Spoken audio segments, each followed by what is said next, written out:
Contributor appreciation. Welcome to the soapbox. And Mrs. Thomas wasn't able to make it today because Mrs. Thomas doesn't feel well. So please send her your get well wishes. Not to mention, it was on her birthday and on the anniversary. So it sucks for Mrs. Thomas, but happy birthday, happy anniversary. Get well soon. Welcome to the soapbox.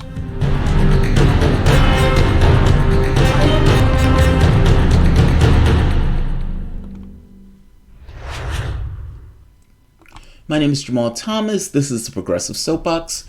Guys, I apologize for starting late today. This has been a house of sickness today.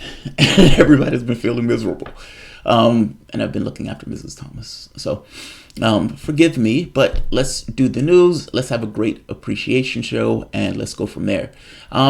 Just for those who don't know, the Contributor Appreciation Show is this show's way of trying to give back. A little thank you for the patrons and for the people who contribute on PayPal and so forth.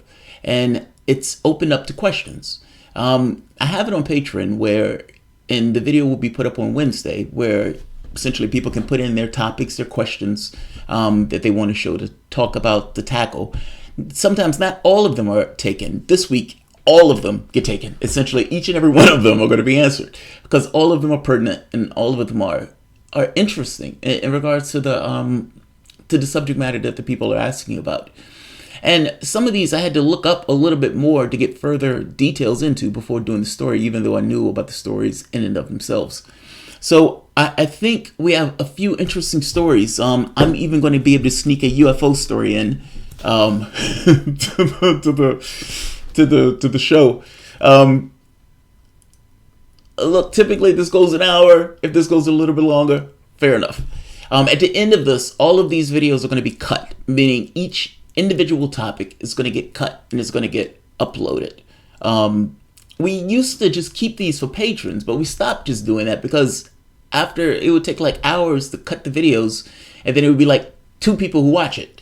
And many of the patrons, in fact, most said, well, we don't really look at these videos on Patreon. We look at them on YouTube. So at that point, we just open them up on YouTube, and the appreciation comes in for people being able to ask questions to the show. So it was an evolutionary process to figure out what we can do to get back in that type of stuff. But this seems to be the most straightforward way. And for those of you who don't know, Patreon is a way for the creators, the content creators, to know who's giving in advance. Meaning, oftentimes it's a blind alley.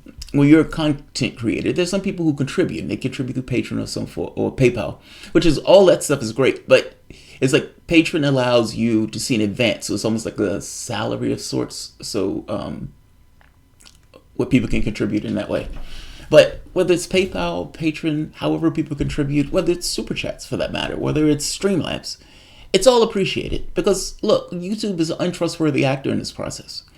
It's not just this show. I'm pretty sure any of the YouTubers that you watch, especially if it's independent media, is probably making this point known that YouTube is somewhat of an untrustworthy actor.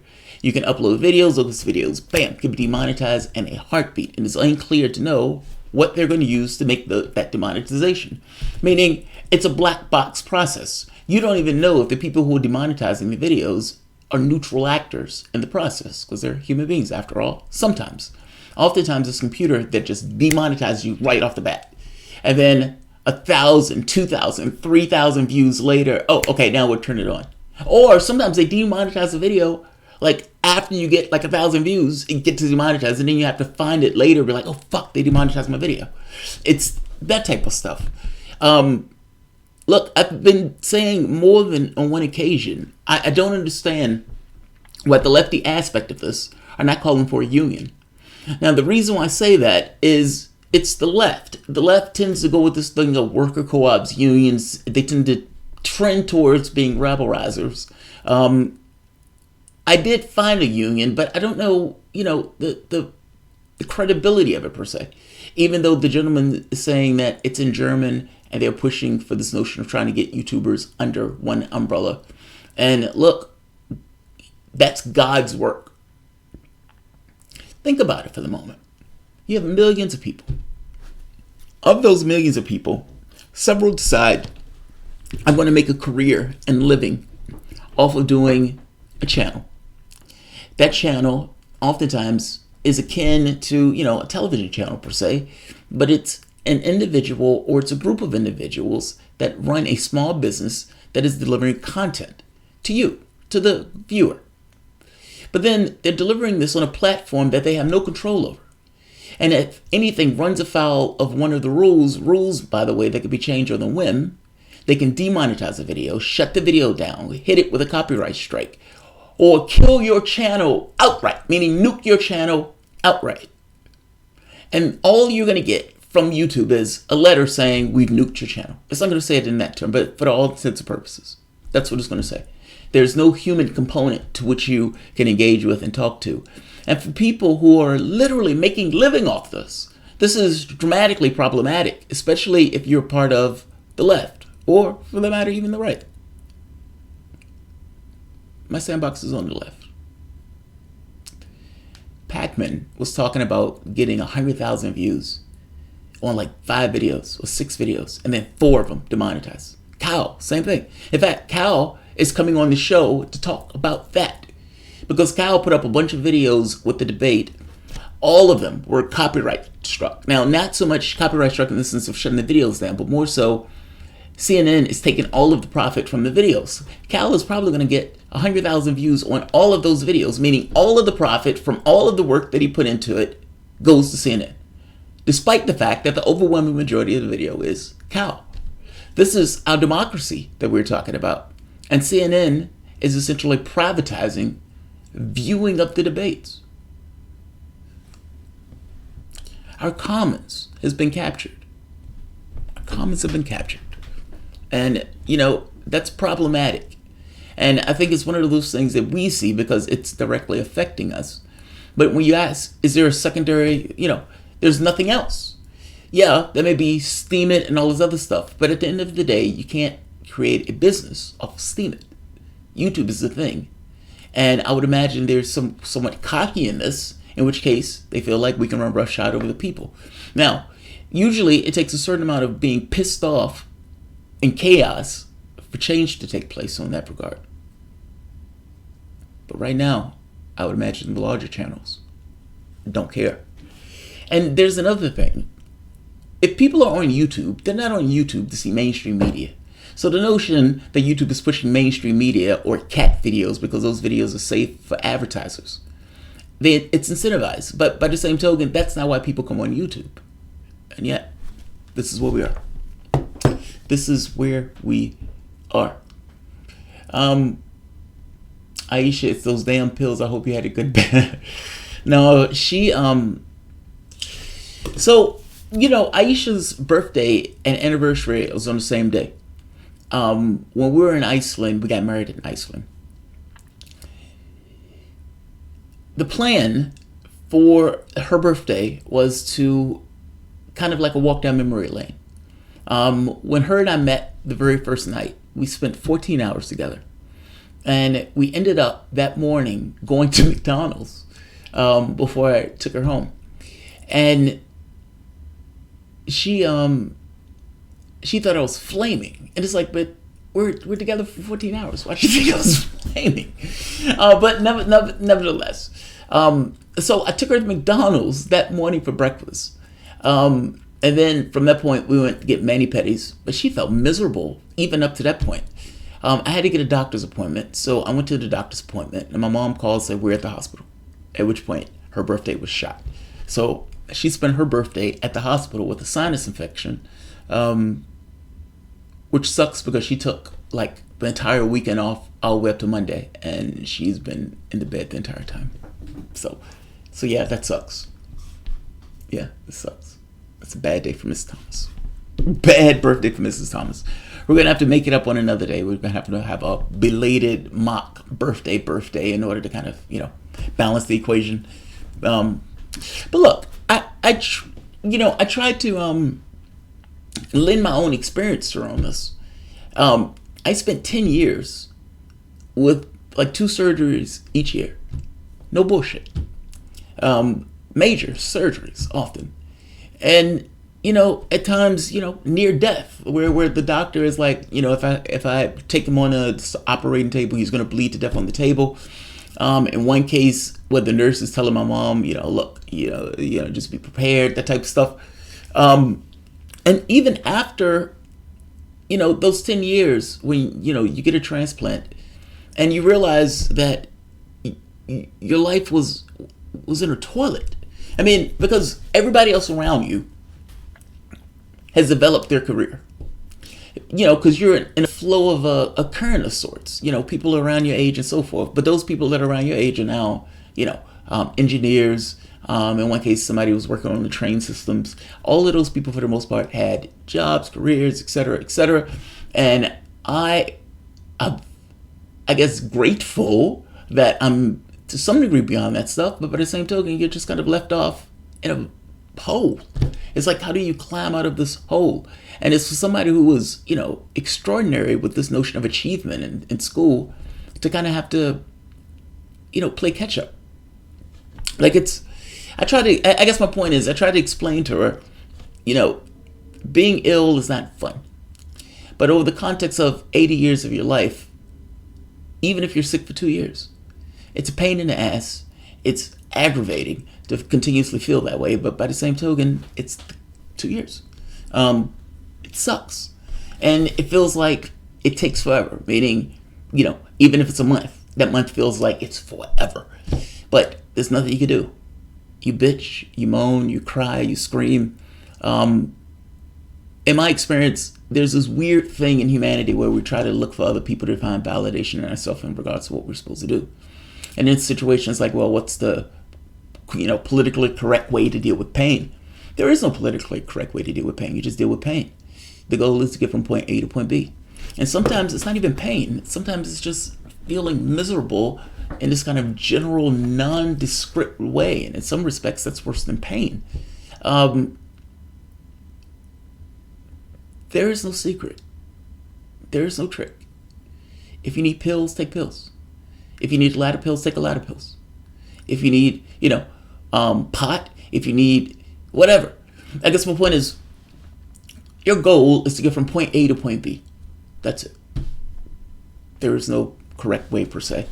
You just do it. Even if you try to project yourself at that point in time where the pain is finished or where you're not feeling miserable. You do what you have to do to get by. That's it. That's the secret. And it's oftentimes a drop in a bucket in the context of time, from the standpoint of you feeling miserable within the context of your whole life. Everything passes. It's one of those things you kind of have to keep your focus on. All right, let's do the news. Let's do the news. Besides being a stone YouTuber, isn't a bad career, dude. Oh, I'm not saying it's a bad career. It becomes a difficult career. It becomes a difficult career when you don't control the process. Like, I'll give you an example. The amount of money that you can make on YouTube has gone down.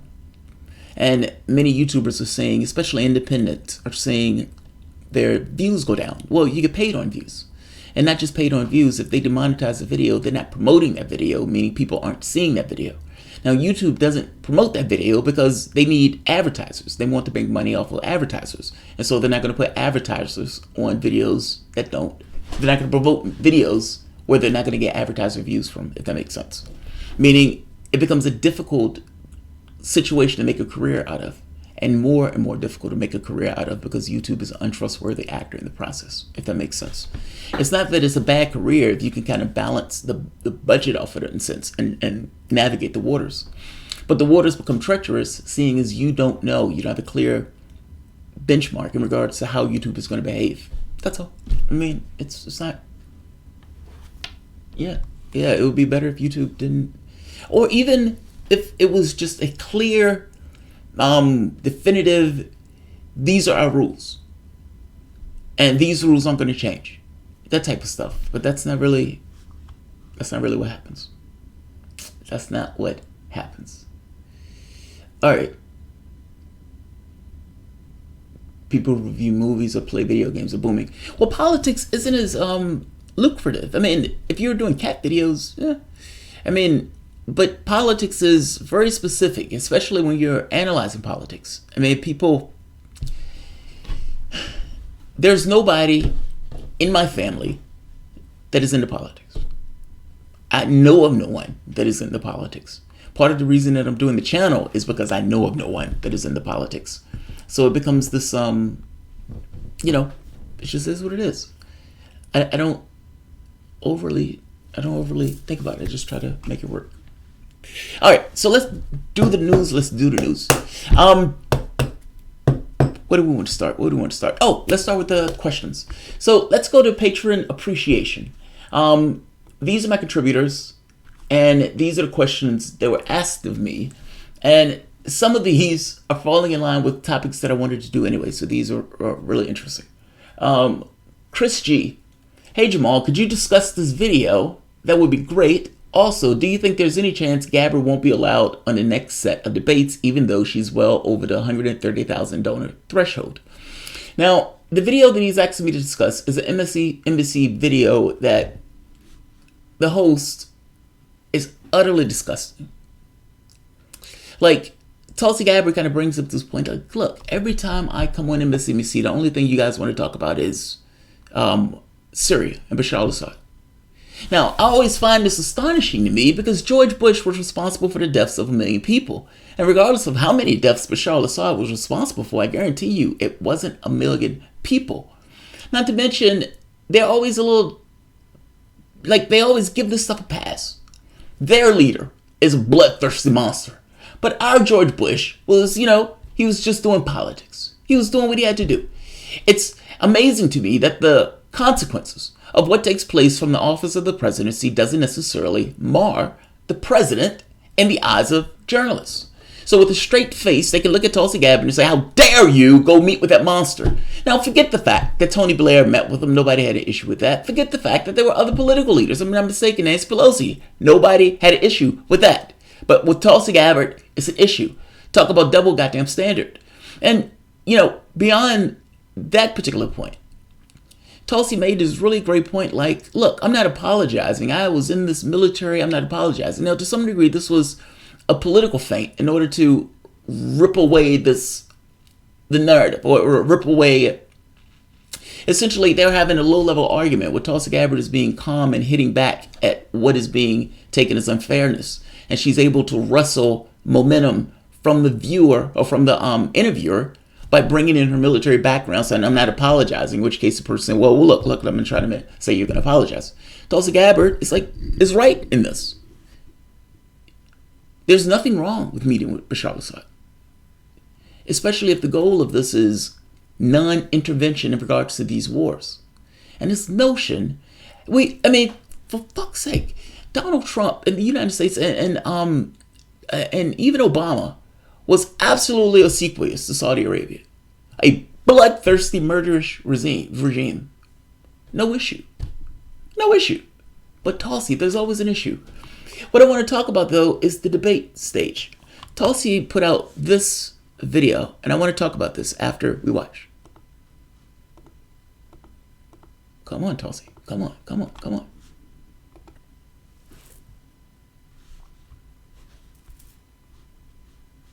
Just got off the plane, landed here in Las Vegas, where we have a labor forum tomorrow, as well as a town hall. So if you're in the area, come and check us out. But we got off the plane to some pretty exciting news. Thanks to all of your support, we have blown far past the 130,000 donor requirement to qualify for the next DNC Democratic debates. I just want to say thank you. Now we're in a place where we're pushing to pass 150,000 donors by this weekend so we can continue to build this momentum. But just so we're clear, I don't want to pat myself on the back on this, but I got to be honest, my political acumen in regards to the way I look at this stuff tends to be on point. It's not perfect. I don't think anything is perfect. But from the standpoint of any of those talking heads on mainstream media, I find that I am just better. I made the point that on a debate stage, optics matter. Kamala Harris goes after Joe Biden, and Kamala Harris, nobody knows her. Don't know, nobody knows her from a hole in the wall. And yet, when the polling came out immediately after those debates, what did you say? When you look at the minutiae of it, A, she jumped to third place over Elizabeth Warren. And then B, they said, she looks presidential. The only thing they had to go by was her performance in the debates taking a chunk out of Joe Biden. It matters. How you perform in the debates matter. And for better or worse, taking a chunk out of somebody, especially if it works, to some degree lowers them and elevates you. It is what it is. You don't have to like it. You think, we should be able to have these policy discussions, fair enough. But the intellect is not the thing that changes people's minds, by the way. It's your emotional state. Your thought process is usually filtered through your emotion. Your intellect is the thing that tries to explain the emotion and tries to justify the emotion. When they put people in MRIs, they call it the liar. This aspect of the intellect that tries to explain what the feeling is. They can see the feeling, in the brain, and then they can see the intellect coming behind it trying to explain why it takes place. The same thing takes place in politics. My point is, engaging the feeling process tends to hit harder than the intellect sometimes. And the debates are not just these kind of, polemic, the honorable gentlemen having these conversations. No, optics matter. Here's the catch. Chris wants to know whether or not Tulsi is going to be kept off the debate stage. It's possible. Tulsi Gabbard getting 130,000 is not the end-all, be-all. It's more to it than just 130,000. If you remember, the rules doubled. So it's 130,000, but it's also 2% in the polls. Now, there are 7 candidates that's qualified. 8 candidates have qualified for their third debates. Tulsi Gabbard, at this point, is not one of them. It is true she had the 130,000 threshold, but the 130,000 threshold is not enough in and of itself. There's also polling. The polling has to hit 2% in the polls, and you have to hit it for 4 polls. Tulsi Gabbard only has 1. I'll tell you the people who at this point have so far qualified. So candidates will need to have 130,000 unique donors and register at least 2% in 4 polls. They have until August 28th to reach those benchmarks, so she has time. The criteria could easily have the field the first 2 sets of debates in 20. Oh, okay, we don't need that part. All right, so right here, Joe Biden, Cory Booker, Pete Buttigieg, Kamala Harris, Amy Klobuchar, Beto O'Rourke, Bernie fucking Sanders, and Elizabeth Warren. Now, Julian Castro, Andrew Yang, and Tulsi Gabbard have hit the 130,000 benchmark, but not the 2% in the polls. Tulsi Gabbard is 1 poll, but she has until August 28th to make it work. So, is it possible that she's kept off the debate stage? Yes, despite getting the 130,000 donors. It is possible. My wife was like, do I need to donate? I said, well, it goes beyond the donations at this point. She got her donations. Her performance at that debate, I guarantee you, was one of the things that propelled her to hit this. She said when she touched down, she was like, we blew past 130,000. Yeah, that's because you did awesome in that debate. And the public responded. So, good job, Tulsi. Hopefully, Delaney will not be allowed on the stage. Donald Smead, keep bringing the good analysis. Oh, thank you. Aisha Hollingsworth Thomas, do the news. Kick some ass. I'm trying. So yeah. So, shout out to Tulsi. And what I'm hoping is the money that she's getting in this, meaning her doing amazing, putting a knife in Kamala Harris. And just in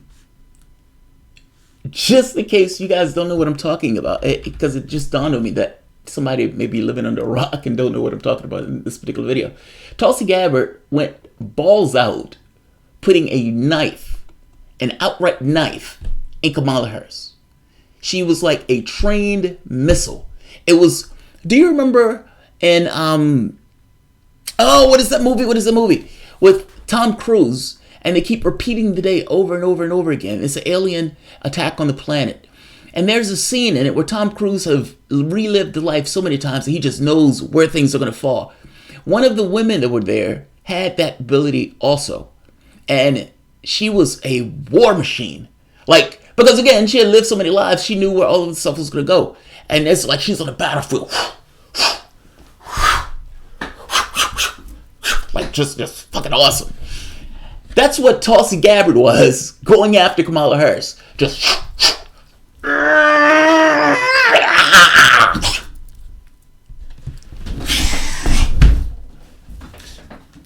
in all movies, when the guy cuts the person in half, they turn their back just before the person falls, just to let you know that they were infinitely confident that the person was going to fall.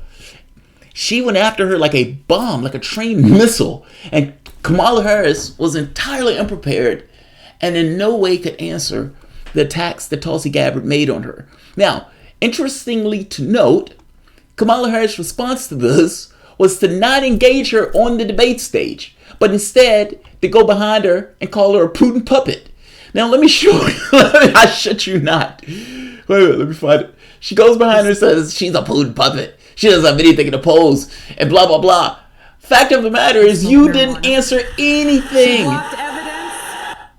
Wait a minute. I want to show this because this was awesome. To the broken criminal justice. Because I'm qualified. All right. All right. So right here. This, right here.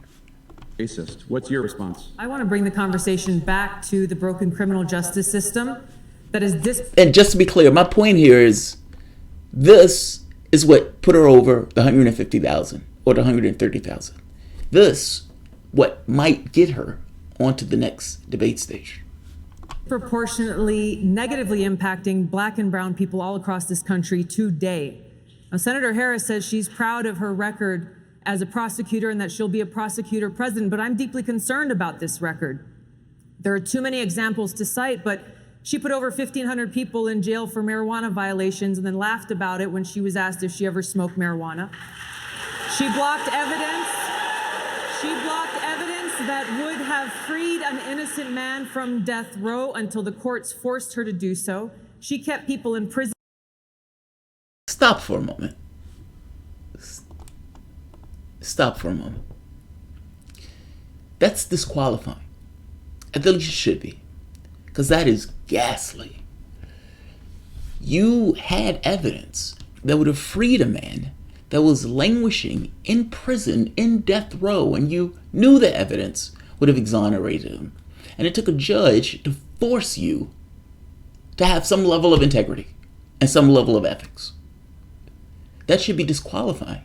It's not so much that I believe that all of these candidates are just ethical people per se. It's more so when the unethical behavior is already displayed based on the things that you've done and something so ghastly. I can think of very few things that are more ghastly than an innocent man being in prison. And then you up that, another factor, by them being on death row. You have to answer that. Like, if nothing else, if everything else you just ignore, she just...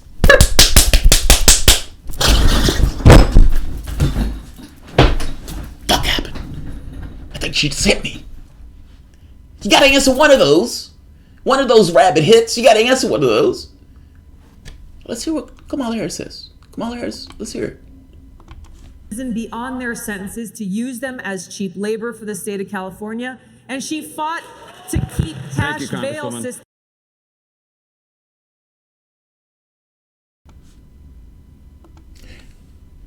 The audience groaned. The audience groaned. Kamala Harris looks into the camera, aggravated, and says, I am proud of my career as a prosecutor. Now, the question becomes, and I really wish Tulsi Gabbard would have said in the very next statement, I have no idea why you would be proud of these things that I've just enumerated to this audience. And by the way, Tulsi Gabbard didn't even get the opportunity to bring up the fact of her laughing and giggling like it's the funniest thing on the planet that she was using her prosecutorial power to threaten a homeless woman with jail if she can't keep her kids in school. Now think about this for the moment. This woman is homeless. I think on order of concerns, that's her issue. That's her issue. And let alone giggling about it. I don't get this giggling stuff. I would wager to you that that's what got her over the hump. And if anything, that what might get her onto that next debate stage.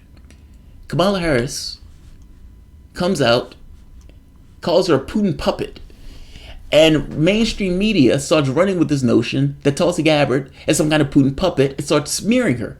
Now, in lefty circles, they loved it. Even people who hated Tulsi Gabbard, meaning even people like Sam Cedar and the Young Turks, they're like,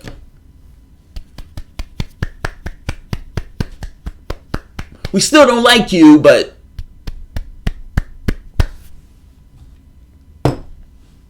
she did God's work. She did God's work. Now, there's some people on this channel who breathlessly tell me that Tulsi Gabbard shouldn't be on the debate stage.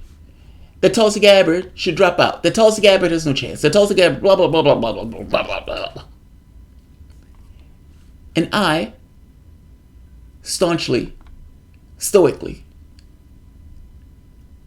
continuously say that it's not about whether or not Tulsi Gabbard can win. It's about having as many lefties on that debate stage as possible. And again, my political acumen on this was right. When Sanders and Warren were on that debate stage together, they were in a foxhole fighting off moderate corporate Democrats.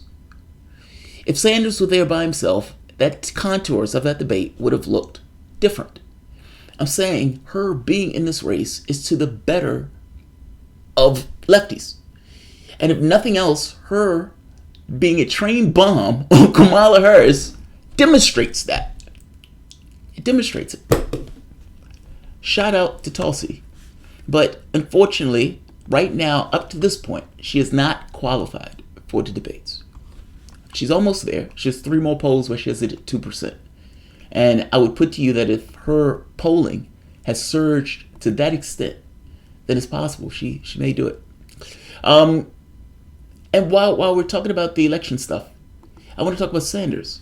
So Sanders dominated.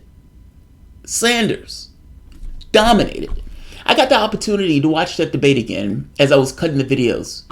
And, you know, the first time I watched the debate, I was thinking, I was like, wow. I was like, Elizabeth Warren is kicking ass in this debate.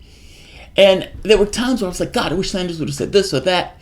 But then when I got the opportunity to go back, I was like, well, he did say that. Or he did do this.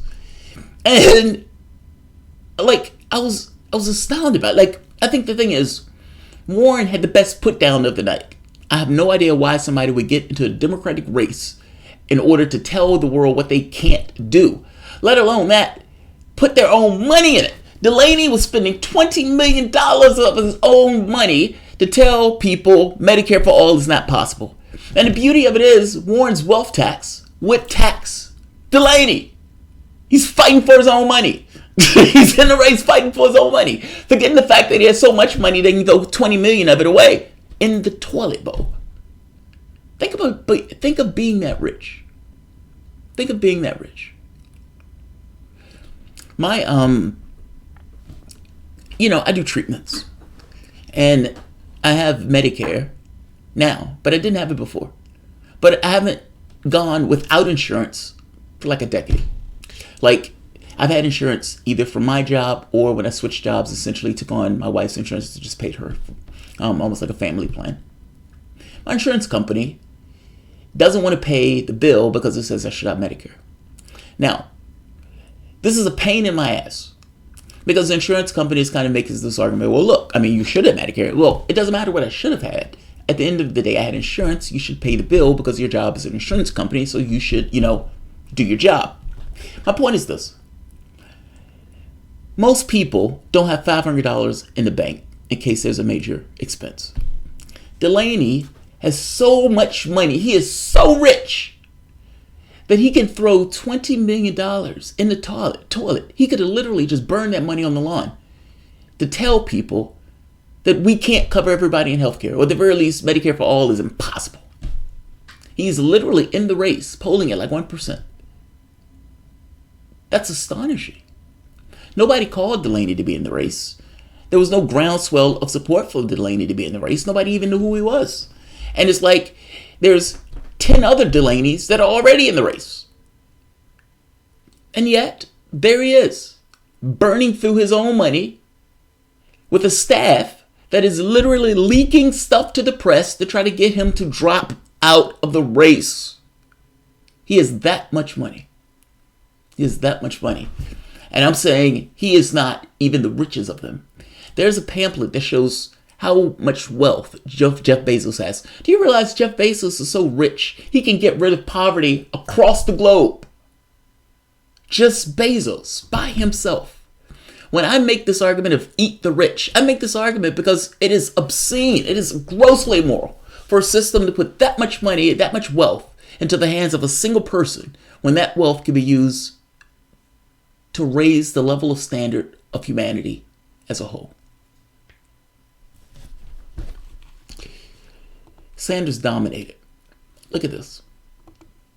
This is the New York Times. And by the way, this is not an ad for Sanders. This is just the New York Times. What you're seeing is where the support for the candidates are coming from. Now, down here is O'Rourke. This is O'Rourke. Up here is Bullock. That makes sense. He's from there. Here's Klobuchar. Here's Buttigieg. Here's Biden, just a little place. All of this is Sanders. All of this is Sanders. After the debate, this is where Sanders' donations came from. The world, the entirety of the United States. Where is Sanders' support? The entirety of the United States. When you look at the polling, Sanders' support is coming from the youth, that's one point, but also minorities, workers, people from Amazon and Walmart and these other companies. And why? Because he's advocated erase college debt. We went so far as to bail out Wall Street. We could do the same thing for our generation. It is obscene that we're willing to put money. What do you believe in? And where do you put your money? I mean, I guess I make this argument that this notion that we can't support ourselves in the internal dynamics of this country and grow and unleash the opportunities within the context of the country. However, we're perfectly willing to spend $1 trillion a year on the military when there is no adversary. We're hunting people down in caves. And Trump is aggravating all sorts of tensions across the globe, including with Russia, even though the Democratic Party is breathlessly telling us that they're working in coordination with one another. The world is getting to be an extraordinarily dangerous place. And the Democratic Party is pretending as if these two are working together, when in all honesty, their alarm level should be max with Trump pulling out of the various treaties dealing with nuclear proliferation. But just to be clear, this is Sanders' support. Sanders received, if I am not mistaken, 746,000 donations. In fact, it was more than that. I mean, over 2 days, I think it was like a million or something. Like it was, but let me say it this way: they received $2 million in 2 days, just overnight from the debate to the next day. $2 million, 100,000 in new donations. That's astonishing. They were breaking records in regards to the number of donations that they were receiving. Small dollar donations, by the way. Look at this. Nobody else comes close. He's so dominant, and it's so all over the United States in regards to support. They had to create another one, just so you can see people where Sanders is off. Meaning, they literally had to take Sanders off the map so you can see how other candidates are doing. Because when Sanders was on the map, you couldn't see how the other candidates were doing. That's dominance. That's dominance. That's from, again, a dominant performance in the debate. Now, the wild part about this let's see. So right here, these are what the people are saying. 4 debates and nearly 10 hours later, there's not much more clarity about the Democratic race. Biden is a fragile frontrunner with no obvious mod advantage. Warren and Bernie have yet to prove they can capture mods or non-white Democrats. Well, again, that's a lie because the polling, you can look up Emerson, says otherwise. Emerson shows that Sanders support is mainly minorities. And the wild part about that is Hispanics. I have no idea why, but Hispanics. This is a lie that they've been pushing since the last election. And this lie, you only have to look at the polls to see that it is, in fact, a lie. So let's keep going with this. I want to show something else. Mainstream media has been pushing like Biden won the debates. Where is it?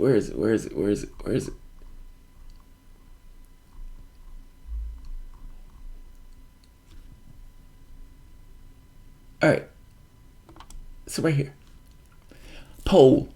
Biden holds 2-1 lead over Sanders after second Democratic debate. Support.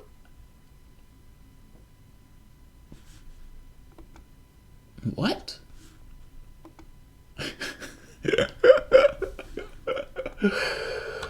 Media is pushing them, man. You're pushing them. They're trying to prop them up. Because look, all things being equal, Biden didn't score any major successes in those debates. I mean, he was barely there. It looked like he was kind of out of it, if I'm being honest. Sanders dominates. Gotta love it. By the way, I want to go back to the Tulsi one for a moment. Mike Gravel. So Mike Gravel is pulling up shop. He wasn't able to get on the debate stage. Instead, Steve Bullock was able to get on the debate stage, essentially at nobody, with not really much interesting to say, whereas Gravel would have been damn interesting to have on the debates to challenge the party itself. You know, it's challenging orthodoxy.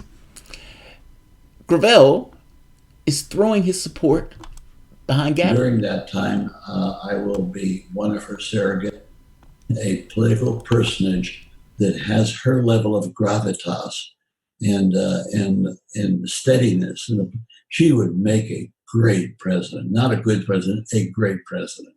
Well, Mike, we were sorry that you were late, but we're happy the reason was that you were on the phone with Tulsi Gabbard. What can you reveal about that conversation to us? Well, she's going to put out a press release where I'm one of her surrogates.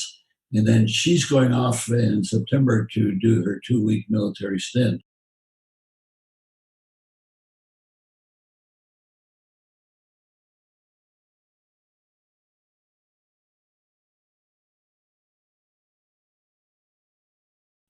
And during that time, I will be one of her surrogates and doing all the media on her behalf. Mike Gravel is stepping out of the race, but he is throwing his support behind Tulsi Gabbard. And not just throwing his support behind Tulsi Gabbard. As he said, he's going to be one of Tulsi Gabbard's surrogates while she is doing her National Guard duty. Now, this is a put up or shut up moment for Tulsi Gabbard. She has to get 3 polls, additional polls, with her being at least 2%. The fact that she was able to get 1 shows that it's possible. And she has, 24 more days to do it? It is amply doable. So, we'll see. I suspect I know who this is. Let me guess. Kills for a living. This is going to be an attack on Tulsi. I'm not certain about this, but I am going to make a guess and say that this is going to be somebody who's dinging Gabbard. Carrie Mark, okay, I am 66 and I don't like Biden. Now, what do you say? Did it ever dawn on you that Biden's stats are a lie? I'll get to that. Majin Bull 17, going to show the video from the Patreon questions. Well, I don't have that video. The video is on MSNBC, and they'll ding the video if I show it. Speaking of optics, or I may do that as a separate video by itself if I can find a separate copy. Speaking of optics, doesn't Kamala's psychotic laugh remind you of Hillary? A little bit. It's like nervous laughter, but she's usually doing that nervous laughter when she's talking about something ghastly. Did it ever dawn on you that that's our life? So, the support for Biden seems to go with this notion of electability. I don't doubt that. Like, I'm not shocked by this notion that Biden would be considered more electable, especially from people who are older and who have this name recognition. I mean, think of why Tom Jones is like selling deodorant, or think of why Shaq is selling like Preparation H. Shaq has nothing to do with Preparation H, and Tom Jones, I would imagine, uses deodorant. But I'm not being literal. I'm just saying they keep these people around because these people are familiar to you. And there's an emotional connection between you and that person because it makes you feel like I know that person. It's like, oh, that's Joe Biden. Oh, that's so-and-so. Well, you don't know that person at all. And oftentimes there's a distance from political actors where you just think, oh, I know, that person has been around me forever. That person has been in politics forever. That's just lovable Joe Biden. So I don't doubt that there will be an older generation that would look at Biden in the same way that some may look at Shaq selling Preparation H, or look at Tom Jones selling testicular cream or something. I don't know. So I don't doubt that. So is it possible that the stats are lying? It's possible. Is it possible that they're true? Yeah, it's also possible that they're true, especially buoyed by an older generation. Sanders gained 5 points in the polls. Those 5 points came largely from the youth. When he put out his get rid of college debt plan, it wasn't like Jill Stein putting out a plan. It's a major candidate in the race that's number 2 in the polls that's saying, I'm going to wipe out debt.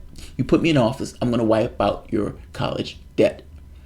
He got 12-point jump from that part of the electorate, buoying him up 5 points. So I guess my point is, I'm not necessarily shocked that Biden gets an older vote, especially since they don't have college loans. They don't have some of the stuff that the younger generation has, that Sanders is pushing for from this younger demographic. They're more established, they're more situated. They may care about their elderly stuff, like their medicines and stuff like that. And if they know what was good for them, they will vote for Sanders on this point. But I don't believe CNN polls entirely because I don't believe CNN. But some of the other polls that have Biden in the lead, I don't doubt it. It's possible. It's possible they're lying. It's possible it's true.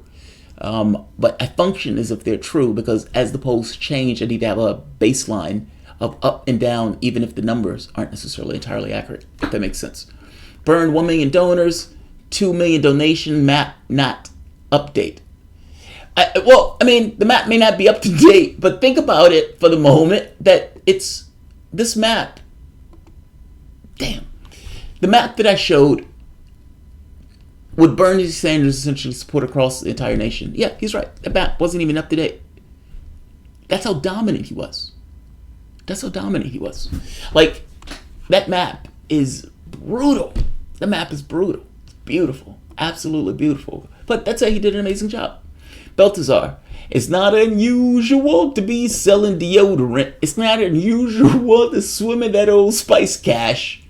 And when I'm out there selling deodorant, I don't know if it's deodorant, but he sells something. He's out there selling something. Tom Jones is on commercials hawking something. I just don't know what it is. But the only reason he's out there hawking anything is because people just know him from prior. Canceled. Hasn't Tulsi been canceled yet with her pandering on video to right-wingers, her stance on felony disenfranchisement, and her stance on Israel apartheid? And one more. At this point, sheepdog... Oh, that's an old one. Look. Even people who don't like her, you got to give her credit. Her going after Kamala was God's work. I mean, come on. Come on. Come on. That's my argument. Come on. I like her doing that. I thought, I kept saying I want her on that debate stage, and, this is why. I want to talk about Bill Maher. Bill Maher is the epitome of everything that's wrong with the Democratic Party and liberals. Everything. Out of touch, rich, completely detached from what is taking place from the standpoint of ordinary people, don't get why Trump would get put in that office, and still doesn't understand why Trump is in that office, and believes in his head it was the goddamn Russians. At one point, Bill Maher said, I don't care what the Mueller report says.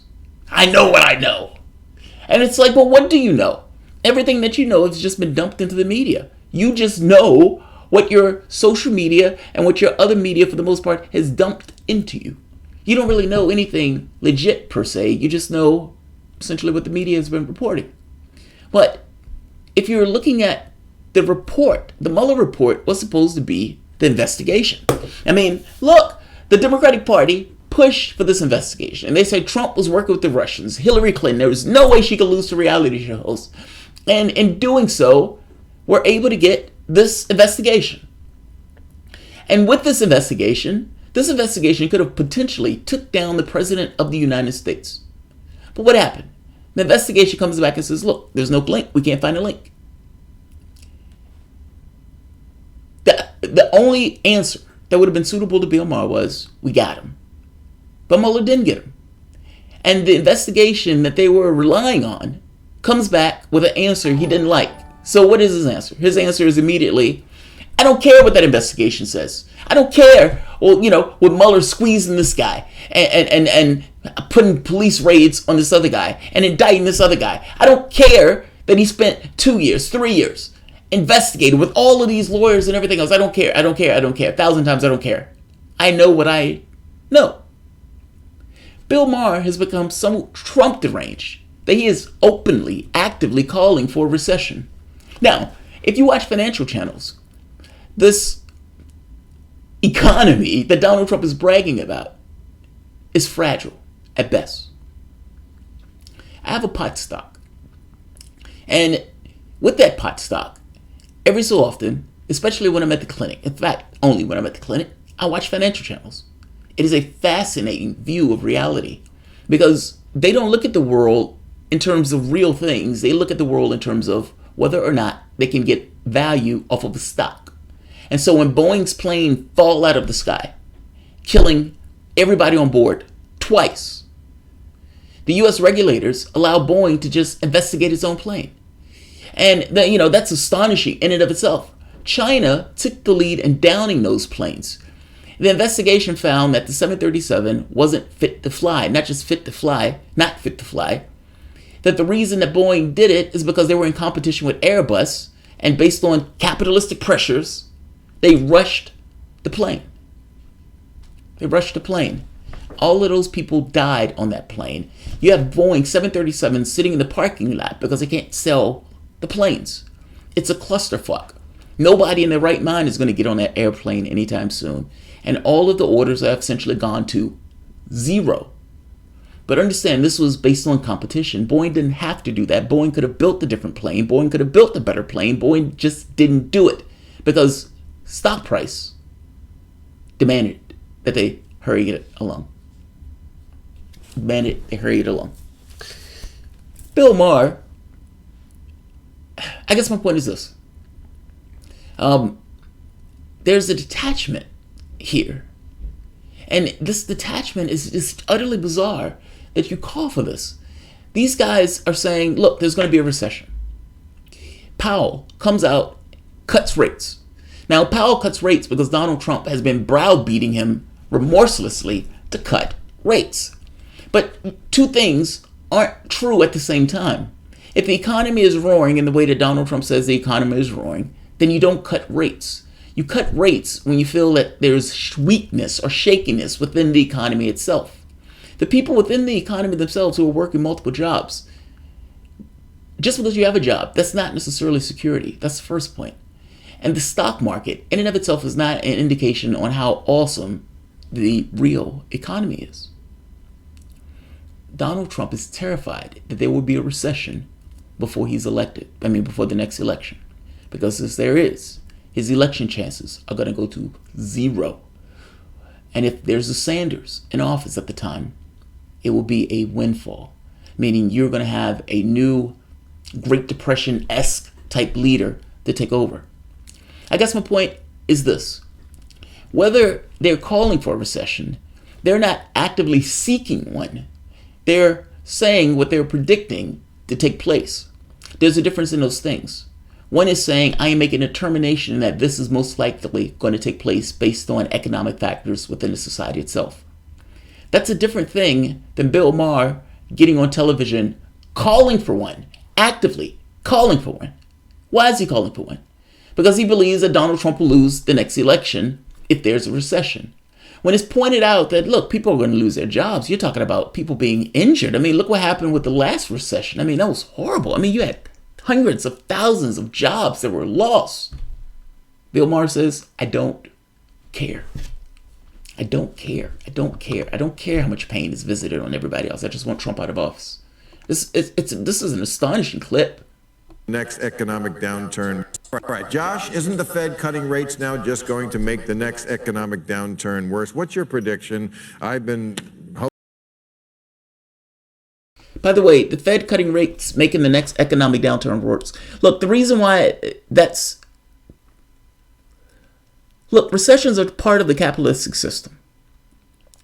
When the Fed is cutting rates in the way that they're cutting rates, it makes money dirt cheap. It means that companies will be more likely to borrow. And it also means that zombie companies that aren't doing all that well will be more likely to borrow.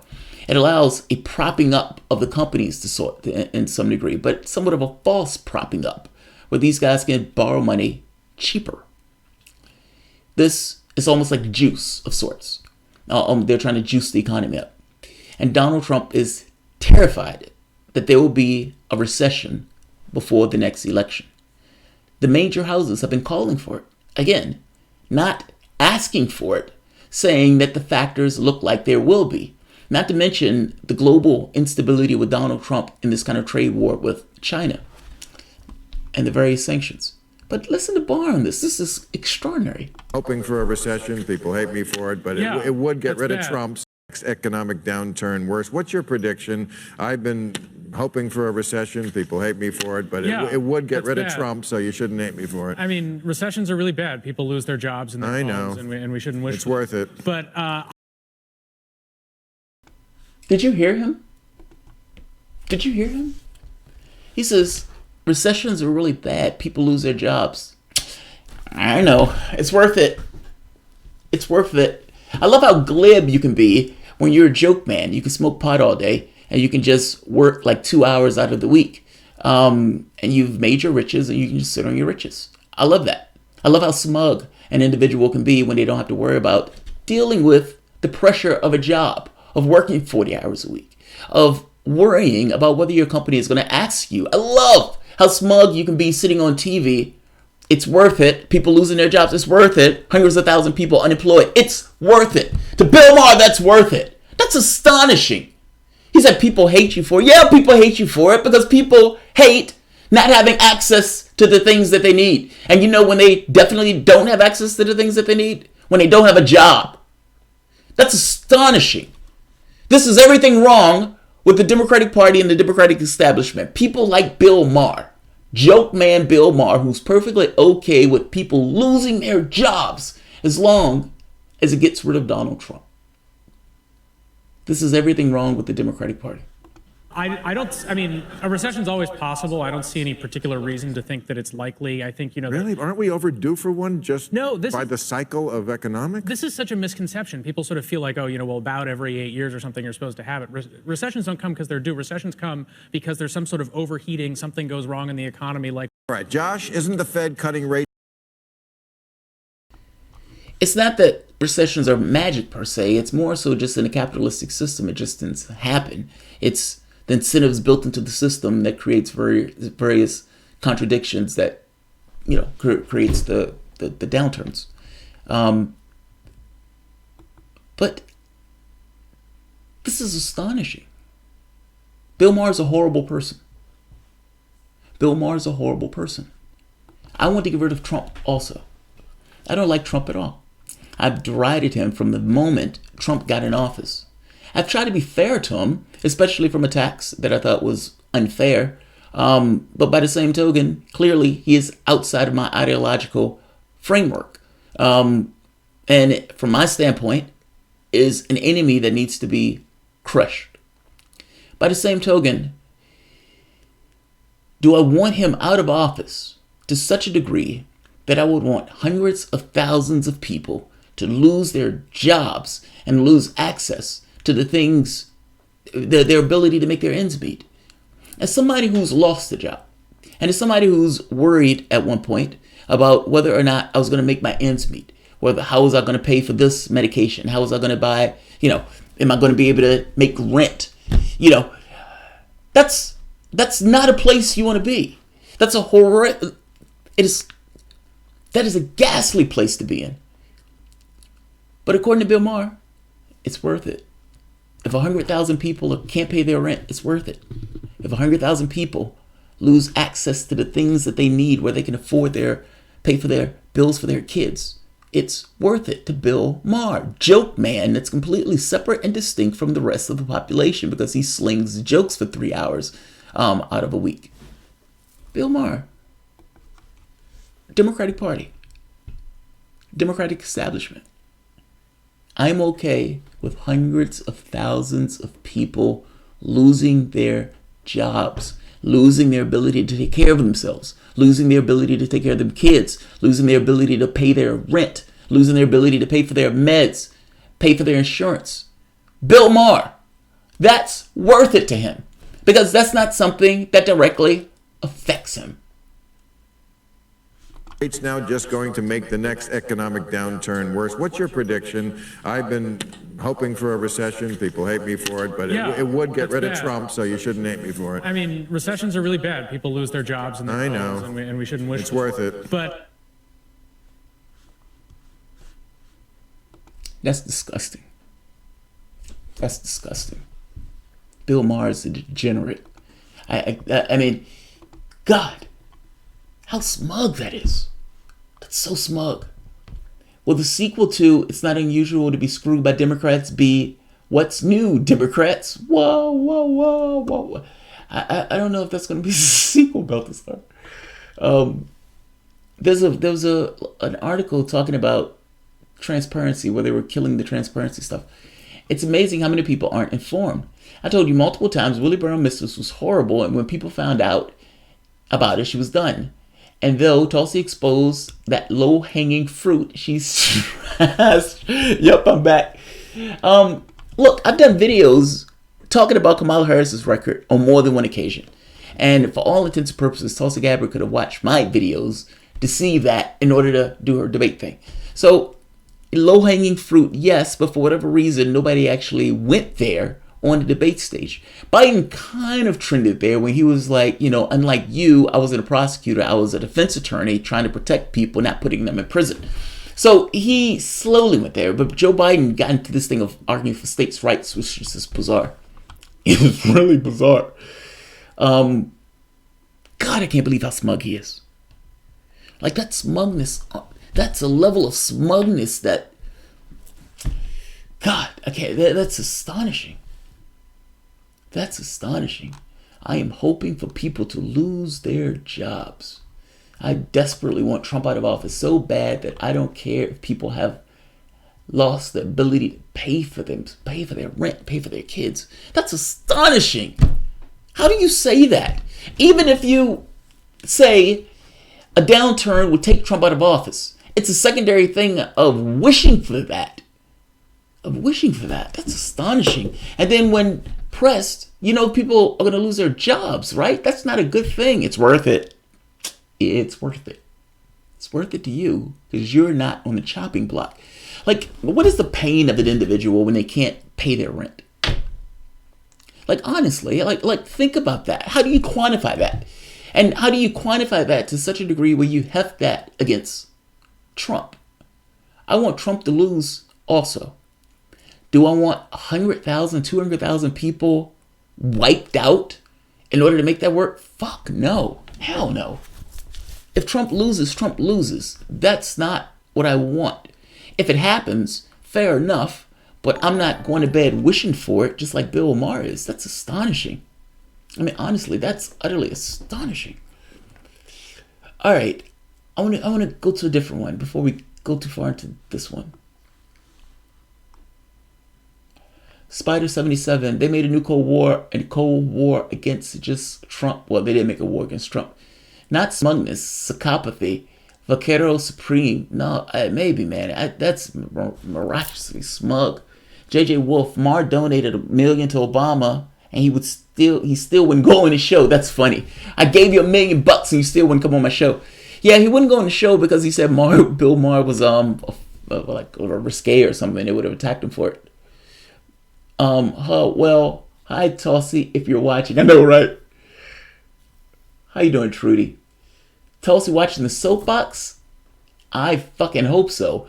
I hope so too. But I don't think she is. And she wouldn't come on the show. I begged her to come on the show. She wouldn't come on the show. She wouldn't come on the show. It's like, come on. You went on Michael Tracy. You went on Jordan Charlton. You went on Nico House. How do you not come on my show? How do you not come on my show? I even was talking to the people at their thing. Meaning I was connected to the people who I needed to talk to. And they were like, they kind of put me around in circles. And then after a while, I just stopped responding.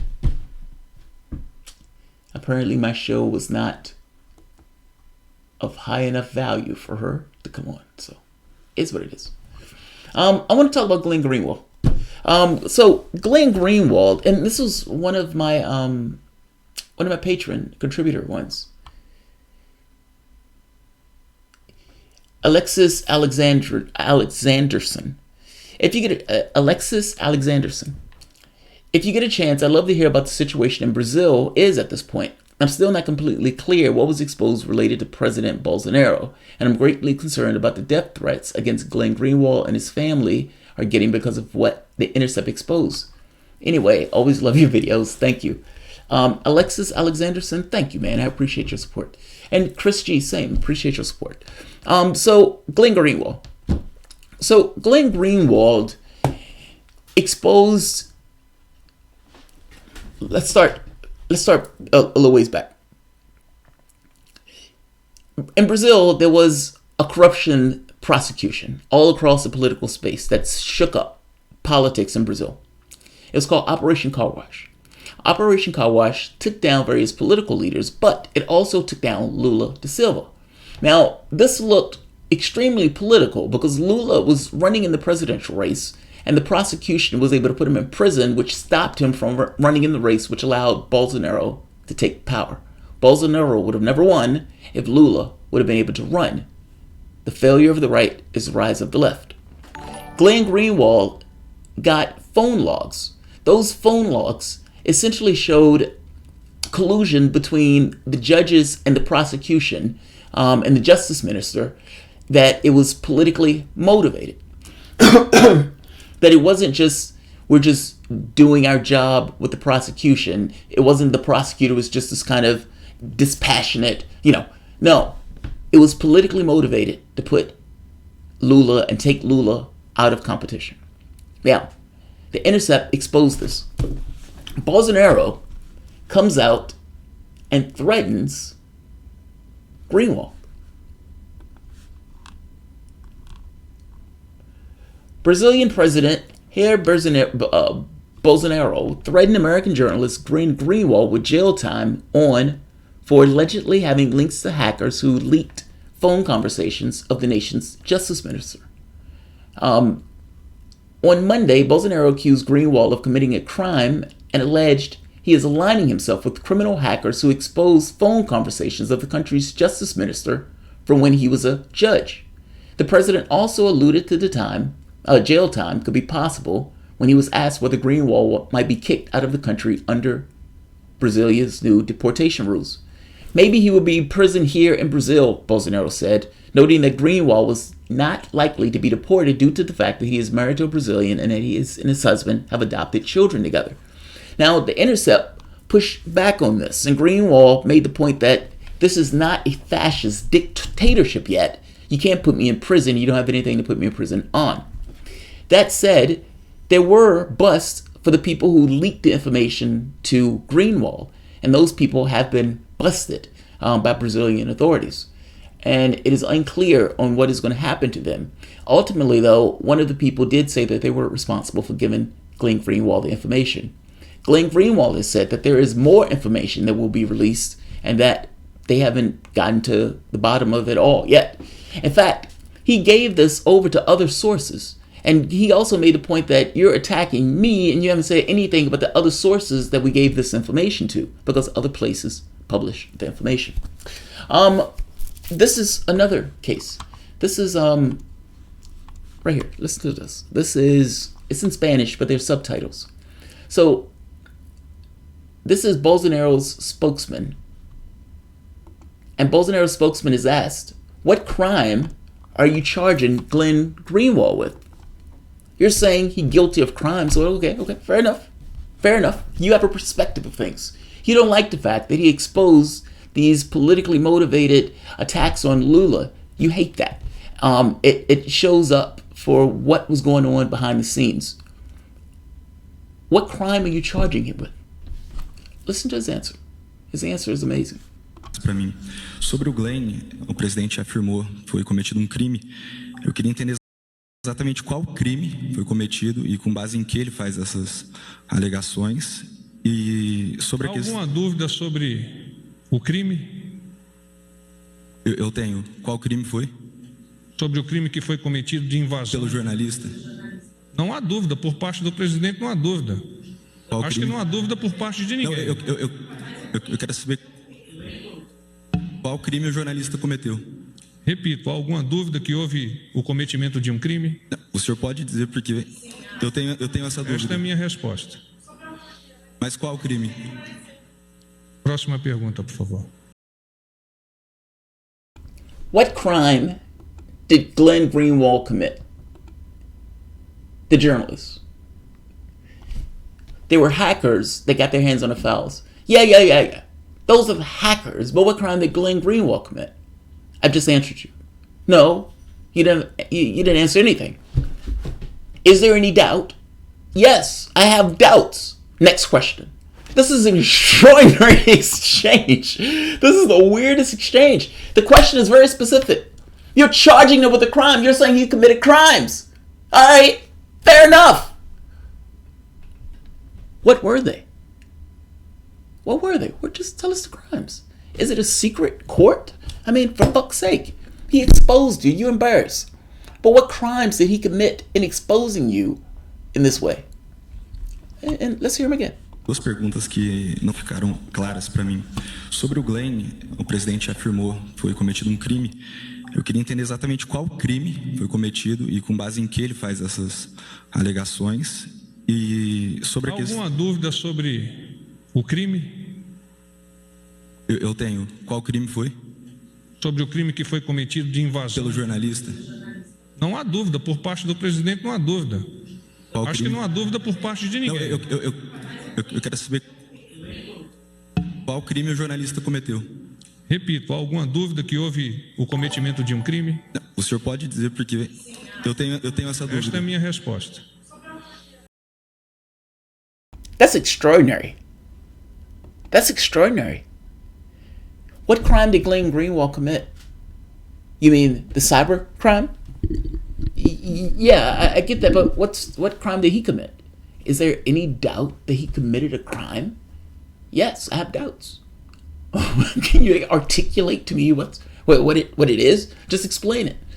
Well, when it comes to the president, I mean, the president, there are no doubts. I don't think anybody have doubts. And he just makes a very plain point. I have doubts. I'm asking you, have doubts. Have doubts. Everybody sitting here has doubts. I mean, that's an extraordinary thing that you're attacking a journalist for publishing information that embarrasses you. That's extraordinary. Glen Greenwald is in Brazil right now. And Glen Greenwald is under this particular government that has fascistic tendencies. Now, Greenwald is making the point that, look, we still have laws in Brazil, and until those laws are repealed, he has nothing on me. But by the same token, they really didn't fully have anything on Lula, per se. It was a political hit job. They got Lula put in prison. So I am concerned about Glen Greenwald. And I would imagine if you're Glen Greenwald may even be concerned with his own safety. There were all sorts of harassment online going after him and his family. Look, he's doing his job. And if it embarrasses the crooks in Brazil, he's doing God's work. But just because you do good doesn't necessarily mean good follows. Sometimes bad things happen when people do good things, especially when you're running up against state power. There is no such thing as justice, per se. You have events, things happen. Justice is one of those human qualities. And so there's no magic bubble that protects Glen Greenwald just because he's doing God's work. I am concerned about Glen Greenwald myself. And so I saw this story weeks ago, or like a week ago. And I had planned on doing this story, so I'm glad that one of my subscribers brought it to my attention. Brought it up anyway. So, yeah, this is what's taking place. And again, by the way, the people who are suspected to have leaked the information in Glen Greenwald have been busted. I don't want to bring this up. But if it is true that indeed that group gave to Glen Greenwald, that would be the fourth group that is busted, given to The Intercept. The person said that they saw the Snowden leaks, and they saw how powerful those Snowden leaks were and how necessary they were. And in this case, good beget good. They wanted to do the same, especially knowing what they knew about the political motivations of those prosecutions. So that's what's going on with Glen Greenwald right now. There have been all sorts of journalists giving their backing to Glen Greenwald. Because look, it's not an easy thing, man. You're in Brazil, you're not in the US, so you don't necessarily have the full protections of the First Amendment. And in that country, you've already had people killed with political violence. You have a guy who's in office who's outright fascist. In the literal sense of the word, fascist. Not, the way lefties just throw the term around. No, an outright, running in the daylight, own the term fascist. And so he's not in Kansas. And so, there has to be a bit of trepidation.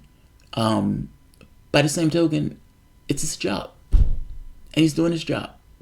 And what would it be for him to back down when he knows that the information that he's getting from people is legit and did change the course of Brazilian history by allowing Bolsonaro to get in office as opposed to Lula?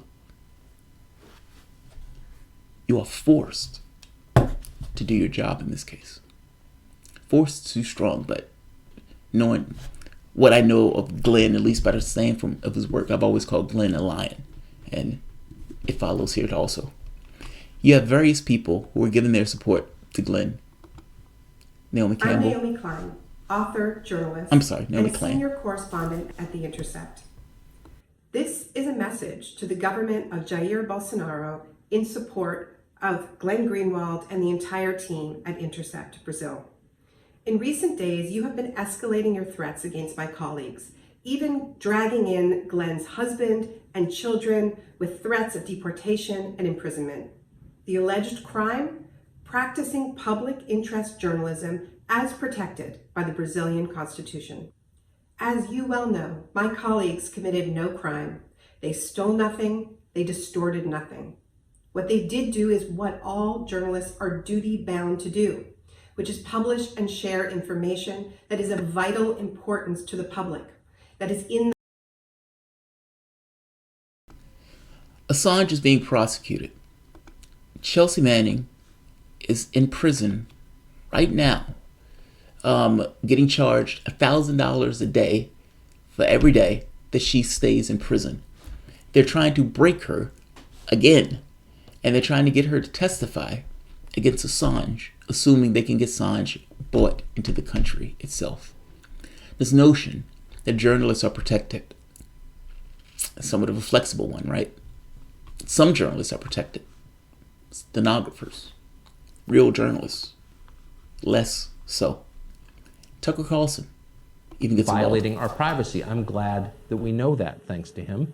I respected his willingness as a Washington, D.C. I've been reading with great concern about the threats from the Brazilian government to punish or imprison journalist Glen Greenwald for his reporting on high-level officials. I've known Glen Greenwald for many years. We've often disagreed on politics, strongly disagreed. but I've always respected his integrity. I've had him on my show many times. I believe Glen is a careful, responsible reporter. I've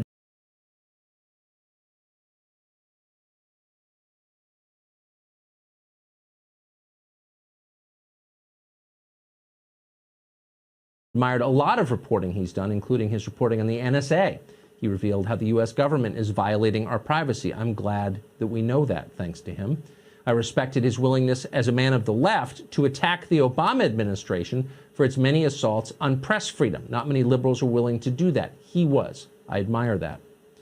The subject of press freedom has nothing to do with partisanship. It doesn't matter if you're a right-winger or a left-winger or somewhere in between. It doesn't even matter if you believe in democracy or not. Everyone should want to live in a society with a free press, a place where journalists have the liberty to inform the public without being threatened or prosecuted as criminals. I gotta be honest, that last statement doesn't make much sense. I mean, if you don't live in a democracy, it doesn't really matter if you have free press. The whole point of a free press and a democratic order is so people can know what their country is doing. Meaning, how do you make choices about the leaders who you want to put in office if you don't know anything about those leaders who are being put in office? If you have a totalitarian government, then the press doesn't really matter, because how do you know? It's like that government is essentially controlling the press to some degree anyway, or you don't necessarily have much power in that process. And I would guarantee you, in a totalitarian system, the press is under control. It only matters in democratic systems, or let's say it matters more in democratic systems. Whatever your government is, however it's arranged, this notion that the public itself is involved in giving the government legitimacy, because ultimately the government gets its legitimacy from the fact that it's voted in office. But how do you know what goes on? How do you make your vote? How do you go and pull the lever for this person or that person? How do you make a determination in whether or not you like the direction that your government is going, that the policies that your government is doing, the things that are taking place behind the scenes that go beyond stenographers? I make the point to you that in democratic systems, it is vitally, vitally important that the press remains open and free and adversarial. Adversarial is not necessarily something that we have as a press. We have biased actors who essentially go for this kind of corporateocracy or something. To some degree, that makes sense. The media is full of millionaires that are paid by billionaires to essentially tell people to vote against their own self-interest in many respects, especially if you're talking about the Democratic debates and the way that they treated Sanders and the way CNN behaves and MSNBC behaves. But free press is vital. And he's right. That's not a partisan issue per se. It only becomes a partisan issue if you're a fascist right-wing government and you don't necessarily like the media and the reporting on your administration. Jim Risen also came out with another video, but Jim Risen, great journalist, had in his ass about the Russian stuff. I guess my point is this.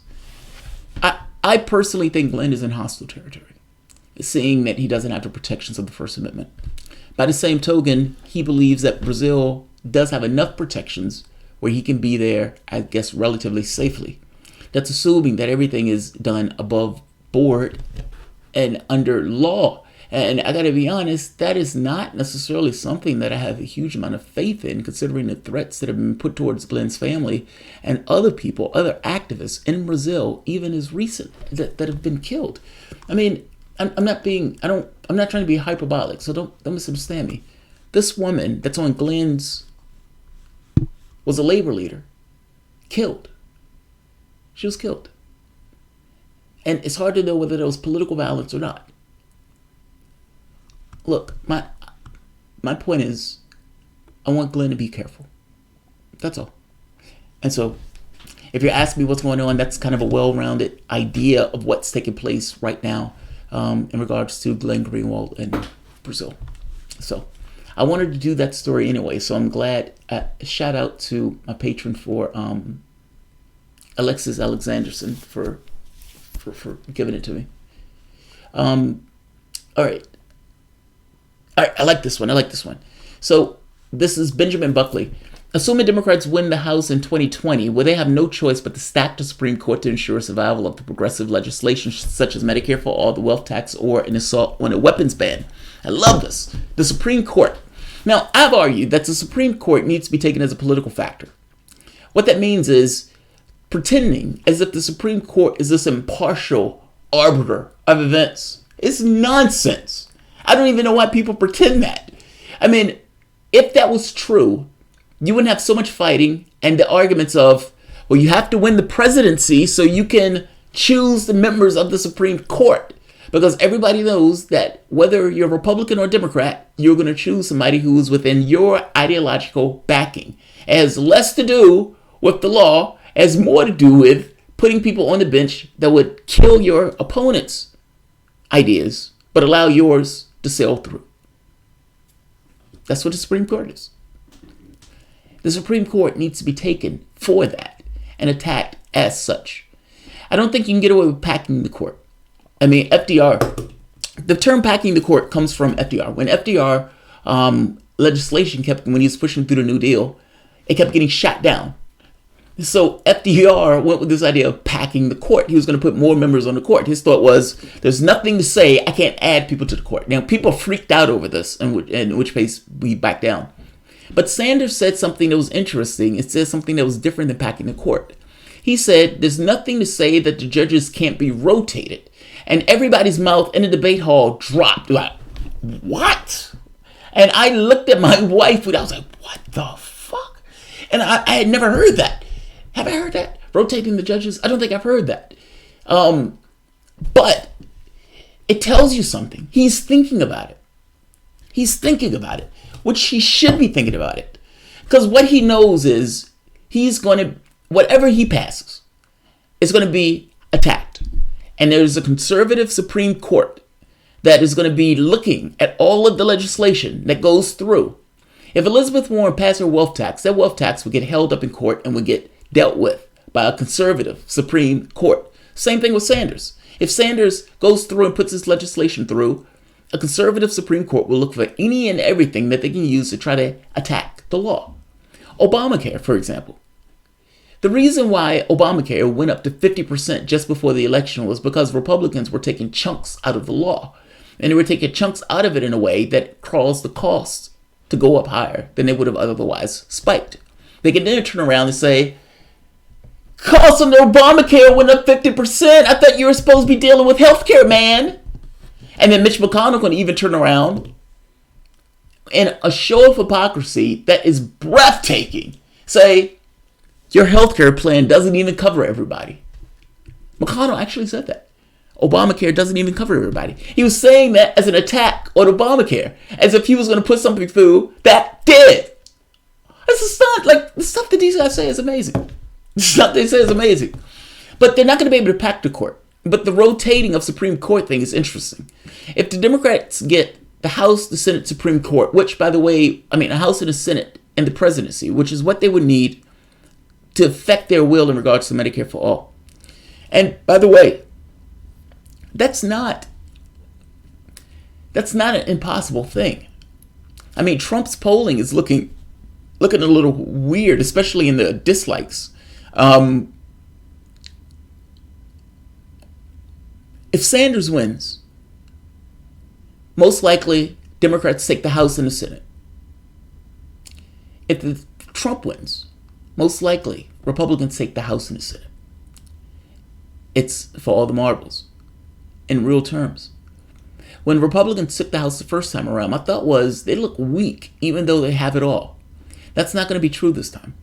If they take it this time, that's not looking weak. Trump is going to scream that he has a mandate and all of the gross policies that Republicans want, they're going to push through. And you can argue that this, ups the crisis of sorts. This, increases the contradictions within the capitalistic system that drives people to be pissed off at the system that, raises their pitchforks and everything else.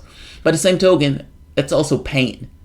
I would prefer not to deal with that pain and just for Trump to lose and for Sanders to win. Because my point is this. Medicare for all is not as impossible as people are acting like it is. And if you get a Sanders presidency, you most likely will get a Sanders Senate and a Sanders House. And what will probably happen is the end of the filibuster so they can get a simple majority vote in order to get it over the finish line. Like, it's doable. It's doable. I guess that's my point. It's not an impossible thing, especially if you get a Sanders presidency, because there are certain things that would mean. There's certain things that would mean. And one of those things is House and Senate. And in that situation, the Supreme Court can be attacked as a political instrument. The catch here is you would need Democrats on the same page. And I don't know if you have Democrats on the same page. Sanders, they don't even consider him a Democrat in proper terms. And it's hard to know how media would treat Sanders. I suppose they wouldn't treat him all that much better than they treat him now, especially if he's doing things that is going to raise their taxes, which he is, and doing things that attack their billionaire payers, which he is. So I'm getting away from the point. The Supreme Court can be attacked as a political instrument. Rotating the judges is one idea. Packing is one idea, but I have a hard time believing that packing will be the issue, because packing has a certain connotation to it that doesn't fly over well. So Ben Buckley, yes, you're awesome, because at the very least you're looking at Supreme Court as a political instrument that needs to be neutralized. And yes, if Sanders gets in, there's a chance they could neutralize it, especially if they need to get Medicare for All passed. But I got to be honest, the issue is going to be as Democrats. The Medicare All thing, even though there's a majority in the House, when you get the opportunity to pull the trigger on it, that's a whole different story. Whether all of that majority of Democrats in the House will stay on that is unclear. Whether Nancy Pelosi will push that is unclear. The fact of the matter is Nancy Pelosi may need to lose her job in that situation, meaning a leadership challenge. Like, there's all sorts of stuff that may or that will need to happen for Medicare for All to get over the finish line, not to mention these other policies. But it is doable. It's doable. And by the way, not a 12-year horizon either. That's not being serious. There's one more. John Papatanakis. Am I paranoid and being terrified by Trump's withdrawal from the INF treaty? In other words, is this just more of the same, or mark as a quantitative shift in the U.S. foreign policy for the worse? In a similar vein, is the United States planning to turn Europe into a theater of war against Russia? So, excuse me. So this question is twofold. This is in some part brinksmanship, in some part John Bolton doesn't believe in treaties, just as outright. He doesn't believe in treaties. Part of that has to do with the United States being a superpower, and it being a superpower, any treaty to some degree limits an edge that we might otherwise have. We're putting weapons in space. That's forcing China, India, and Russia to also put weapons in space. Because the moment that one country does it, all countries have to do it. If you allow one country to put weapons in space, that country will be able to dominate the other countries, because you may have weapons platforms without the ability to deal with it, if that makes sense. So you can't allow it. The same thing is true for the nuclear proliferation treaties that Donald Trump has been pulling out of. The Democratic Party has been screaming to high heaven that Trump has been colluding with the Russians. But if you listen to Vladimir Putin and some of the speeches that he's been given, he's been very serious, saying this is not a game, this is not a joke. The U.S. has been pulling out of these treaties. I don't necessarily know if they're trying to turn Europe into a battlefield. I don't think they are. I think this is a certain degree of brinksmanship. This notion that the U.S. can push his weight around because the other countries don't necessarily want a war. He's trying to pull China into a nuclear proliferation treaty with Russia. Now, that could just be the political covering for a reason for him to pull out the treaty. There's a secondary thing to this of a weapons spike. The United States supplies more weapons than anyone else around the world, so any purchasing of weapons is going to mostly benefit the United States, even though Russia has been selling a ton of their weaponry to various countries that were even in some in NATO, meaning India and... Is India in NATO? Turkey, definitely. Look, some of this is brinksmanship. Some of this is trying to sell more weapons. And some of this is trying to rope China into agreements. That's assuming that there are agreements at all. John Bolton is a lunatic. And I got to be honest, the Democratic Party has their head in their ass on this. They are screaming about Trump and Russia while simultaneously Trump has been pulling out of one treaty after the next. Those treaties have been a bedrock of security between the United States and Russia for the last 40 years. And Trump is getting rid of them. It makes a potential miscommunication more likely.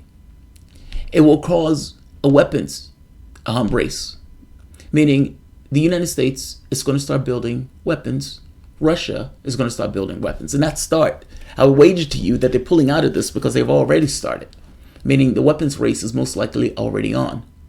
They keep talking about this as if we may have another Cold War. We have a Cold War. They're just pretending, or they're going with this notion that Donald Trump is working with Russians, so they don't necessarily see it for what it is. They act like Trump is colluding. Trump is not colluding.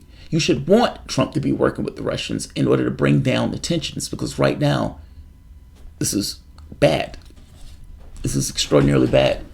So John Papatanakis, thank you. So yeah, John Papatanakis, shout out, thank you. Cool Blue 71, Jamal, if Democrats flip the presidency, they can, but not necessarily will, flip the Senate. If Trump gets reelected, GOP holds the Senate, House is a toss-up. That's fair. I mean, that's fair. They can't, it's not a guarantee. It's not a guarantee, that's fair. My what I'm factoring in on this is, if it's Sanders is pulling in a lot of independents. Those independents change the political makeup in the sense of, like, for example, half of the country don't vote. In that last election, literally half of the country didn't vote. If 5% more come out to vote, that's a landslide. That's enough of a landslide to land the Senate. That's kind of the way I'm looking at it under Sanders.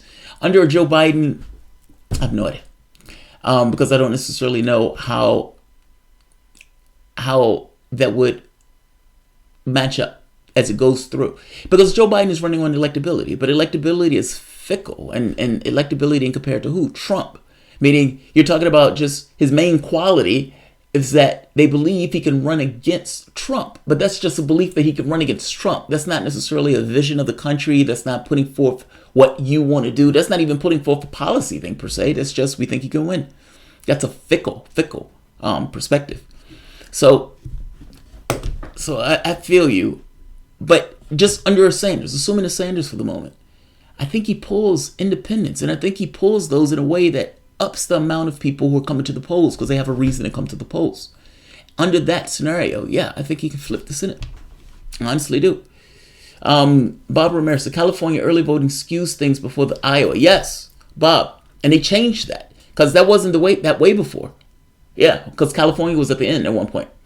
Rob R. Intercept snitched. What goes around comes around. Well, we don't know if the Intercept snitched. I don't know if the Intercept snitched. It just seems like the Intercept is bad at their job in regards to keeping these guys quiet. I mean, this is like the third or fourth person to get popped. I mean, you had Reality Winner, who they still haven't explained how she got busted. You had the other gentleman that gave over Scahill the documents. That guy got busted. The guy is going to jail. Those were the drone war papers. These guys are getting popped, and there was somebody else that got popped early on. I asked the question in one of my earlier videos, if you can't protect your sources, how are you continuously getting sources if you can't protect your sources? But by the same token, I don't know how this information was passed to Glen. And Glen has said this guy was anonymous. He had no idea who the person is that was passing them the information. It's possible that they found some other way to track the person based on the information itself. So I don't know. They were able to find Reality Winner based on the information that the Intercept pushed. Well, yeah, in that case, they snitched by accident. Heads up.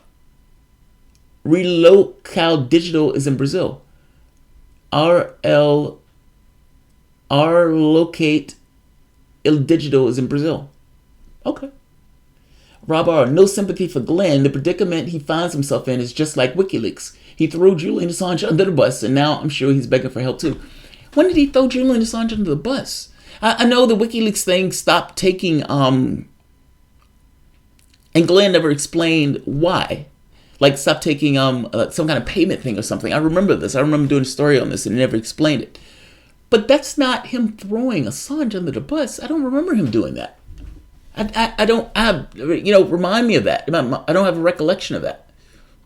I mean, I like Glenn, and so I'm not going to dog him on this. And I am concerned if I think his life is at stake. I mean, whatever you want to think he did for Assange, I think his life is at stake. I don't know what you're talking about in regards to throwing him under the bus. Charles Pereira, the U.S. definitely wants a World War III to save its failing economy. I don't think so. Remember, it was World War I and World War II that raised the U.S. economy. Don't underestimate America's evil. I know, that's true, but those wars, in neither war did the U.S. want to get involved. Neither war. The U.S. did not want to get involved in either one of those wars. And in fact, the First World War, Germany tried to pull back at the last minute, but it was too late.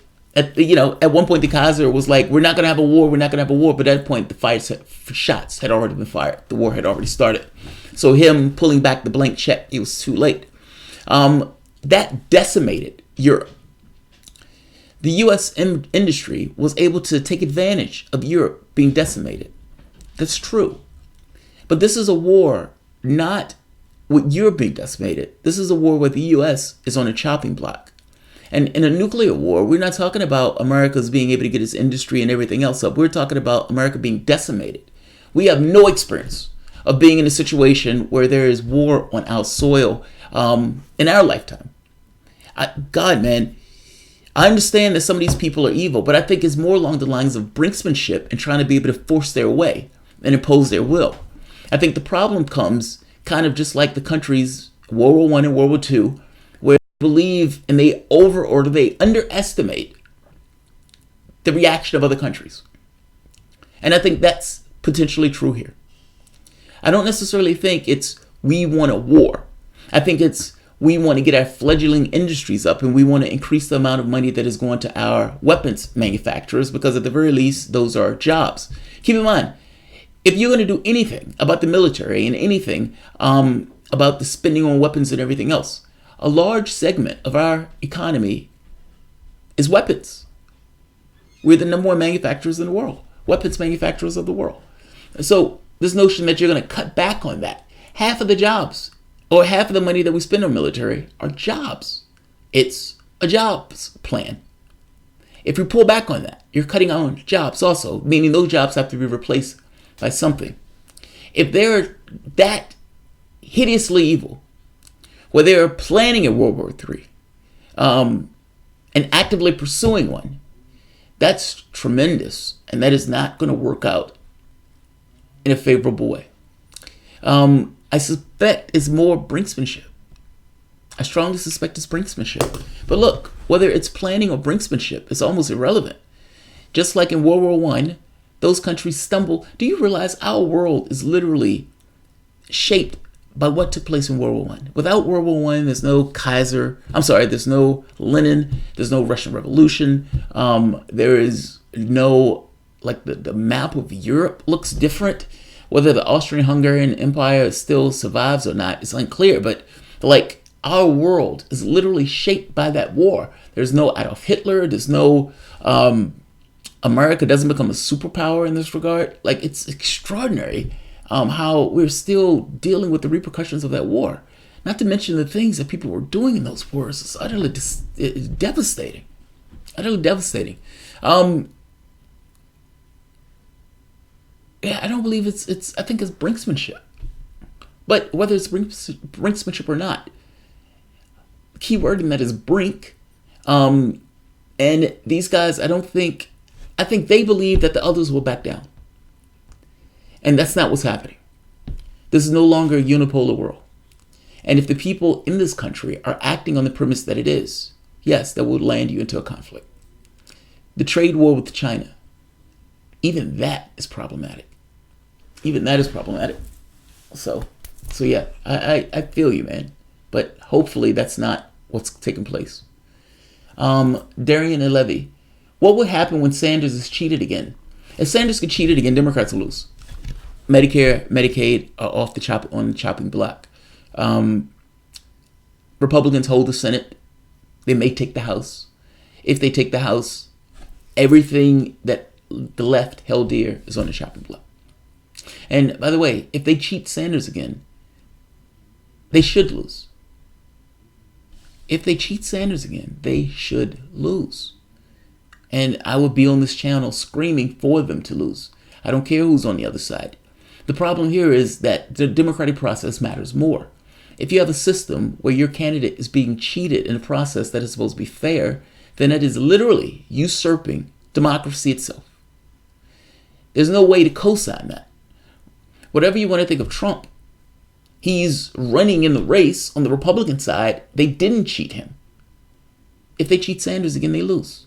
All of those lefties who bit the bullet and voted for Hillary the first time around, they're not voting for whoever that candidate is. I guarantee you.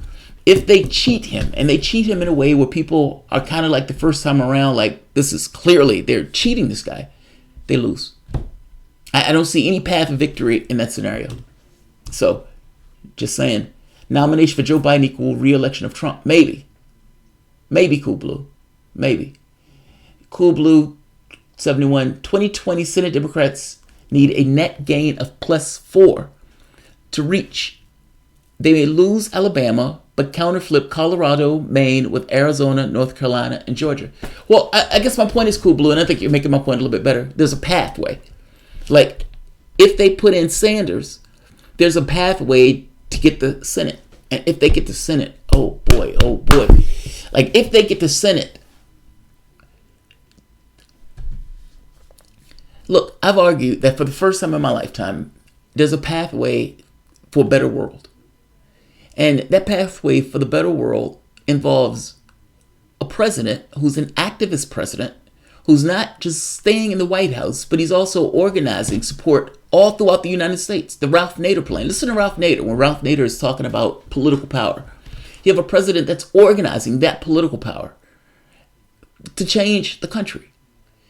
And you're talking about like Medicare for all, Green New Deal stuff, like all of this stuff being all on the table, all at once. Because in his mind, I got to do it all at once. Because if I don't do it all at once, in my term, I'm not going to get a chance to do it again. Meaning, I may lose that opportunity while the iron is hot. So in his mind, I got to do it all at once. So drug laws, all that stuff on the table. It's like the first time in my lifetime for something positive to change. And I got to be honest, if in my lifetime, Medicare for all passes, then this generation would have done something that was momentous. Because this generation would have been the generation responsible for doing what they did for the NHS, creating the NHS. That would be us creating our American version of that, whatever that is. And everybody in this country, in an evolved society, congratulations, healthcare is your birthright. You're an American. You should be proud of it. Congratulations, you're an American. Education is your birthright. You should be proud of it.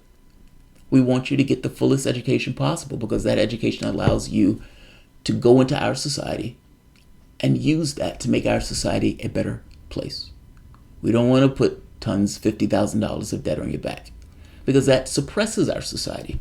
So even though it helps you individually, which I have no issue with, it also is a benefit to the society as a whole. Congratulations. Education is your birthright. Think about it for the moment. Think about ripping the chains off of this notion of creativity and your fellow Americans going out, getting the education to the fullest degree, despite being dirt poor, and using that education to create businesses, new technologies, new opportunities for others.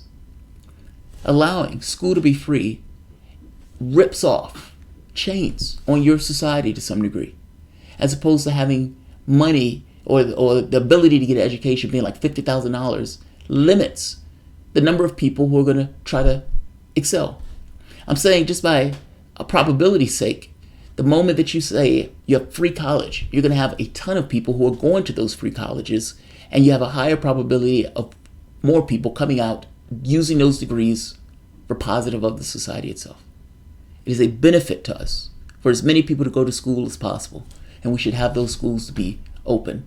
The world changes. At one point, there was horse and buggy. At one point, you can get by with a high school degree and then go work in a factory for the rest of your life. Times change. And as such, the laws and the way that we function needs to change with it. If we thought that elementary school and high school were necessary for individuals to make their way in our society and at the very least pop their head up to be able to talk and think and to come up with, not to think, but at the very least to pop their head up and get a basic view of the world, then this is not enough anymore. A college degree is necessary to compete in our current world. And it should be something that we want, encourage. And you know how you encourage? by not charging people $50,000 of debt. So we have a chance. Think about it for the moment. Is there anywhere in your lifetime where there is a chance, credible chance, for you to win the presidency and for the Democratic Party to take the House and the Senate? And understand what happens if Sanders gets the presidency. He is attacking, cajoling, pushing each and every one of those Democrats that is not towing the line on the policy that he wants to push. And all of them are in a moment where they have to push up or shut up. And just like Cory Booker getting mauled when he's went against Sanders for not supporting the drug program or importing those drugs from Canada, the same thing will happen if they're not towing his line. This is the potential for change. We have a potential for change. So this is a good thing. Let's see. One more. Balthazar. If they replace Cory Gardner with another Democrat like Mike Bennett, it won't make a difference in Colorado. F. Bennett and F. Pickle Pooper. F. Pickle Pooper. On Pickle Rick. Let me make sure I got everybody. All right, I think I got everybody. And let's go to the next story. Hold on, let me check Streamlabs. Jair. My bad, it's Jair. Oh, Jair. I'm sorry.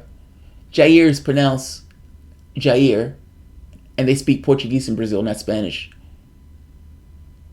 Oh, you're right. You're so right. Nico. She could go on Nico's shoot. She could go on Nico's show, take a poop on the stream, and he'd spend multiple segments about how that poop made the only viable choice for president. That's funny. Kills for a living. Bill Maher went on TV and said, "House nigger," and nothing happened. I never expect any type of logical argument from that idiot. Side note, and talking point about racial wealth gap shrinking by cutting student loan debt is false. That's not false. That was in Bloomberg. I mean, unless the Bloomberg article is wrong. That's where I'm getting it from. I'm not making it up. Also, you're right about the Portuguese. And, the sad part, I was in Portugal. And in Portugal, when the election was taking place, it was on it was mainstream news. Like, they were freaked out about Bolsonaro potentially taking office because they saw him as a fascist, and the last thing they'd want is a new fascist government in Brazil. They were freaked out about it. They were freaked out. You're absolutely right. Not Spanish, Portuguese. Thank you for correcting me. Yeah, they were freaked out, man. I mean, like when the news was talking about it, like it was local. If you're in Brazil, you can go live in Portugal because there's this kind of agreement between the colonies. It's almost like making up for the colonialization of Brazil. It's fascinating. Portuguese history goes back so far that when these guys are talking about it, they're talking about like 1,000 years. It's amazing. It's extraordinary, actually. So let's get into.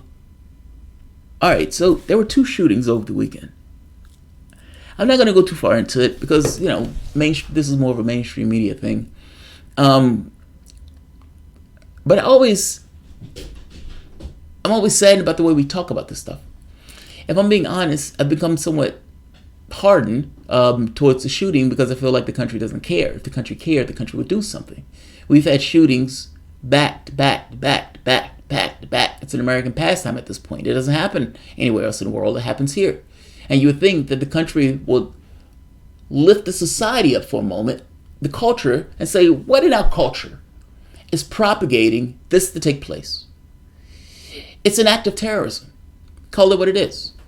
But you still ask the question, what propagates the terrorism, this national domestic terrorism, these white nationalists, for the most part, who go into places and wipe out a lot of people for some some ridiculous reason. The wild part about this is I often wonder what is in the mind of the individual for that person to say, this is a great idea. And for them to be so moved and so compelled that they acquire what they need and go and say, I am going to eliminate the life of various people off of this physical plane of existence, even if my own life gets taken out in the process. What I am doing is so important that this needs to take place, and I need to be the one to do it. This happened twice. The first time, one was in Dayton, Ohio. I woke up to two of these. One in Dayton, Ohio, and one in El Paso. The one in El Paso was worse. If I'm not mistaken, there was a white nationalist, and he ends up, I think it was like 20-something people. They end up taking him alive. Interestingly enough, the other gentleman apparently was shot dead. Look, the Democratic Party, the Republican Party is going to come out and say, only thing that we can send is our prayers. This is God's domain. We have nothing to do with it. These people are mentally ill. They're just random lunatics. But is that true? Is there really that many mentally ill people with weapons? And if there are, isn't there more of a reason to have at the very least basic gun checks in regards to having some checking system to create a bar in regards to who get their hands on weapons? If that's going to be your argument. I don't necessarily buy that argument unless you want to say that living in the country itself creates certain mental illnesses. I can buy this argument that white nationalism is a mental illness. Okay. But, that's going to include a lot of people. And that gets into this notion of ideology being a mental illness of sorts. I don't necessarily fully buy that. I mean, ultimately, you have a president of the United States who has pushed and incentivized this segment of the population. And in incentivizing this segment of the population and the way that he behaves and the things that he has said, yeah, you have some people who may show out because of this. I used to be of this mind that this was nonsense, but I am less in that mindset that this was nonsense. I mean, if Bill Cosby's show can have African Americans to go to school, or if Will and Grace could bring in homosexuality more so into the mainstream, if the Harlem Renaissance could do the same thing, if music could do the same thing, people start wearing their pants around their hips and all this other stuff to mimic what they're seeing in media and television, then why wouldn't the president of the United States in that particular pulpit have the exact same reaction to people throughout the country? He gets into a spat with Elijah Cummings, and then his house gets robbed. And then he laughs at Cummings potentially being injured by somebody robbing his house. That's extraordinary. But I'm just making the one-to-one of attack by Trump and attack on subject. This is kind of why I was so adamant that the attacks on Ilhan could have bad ends. The president of the United States is commissioning, and the things that he's saying and doing is drawing attention to various population sets.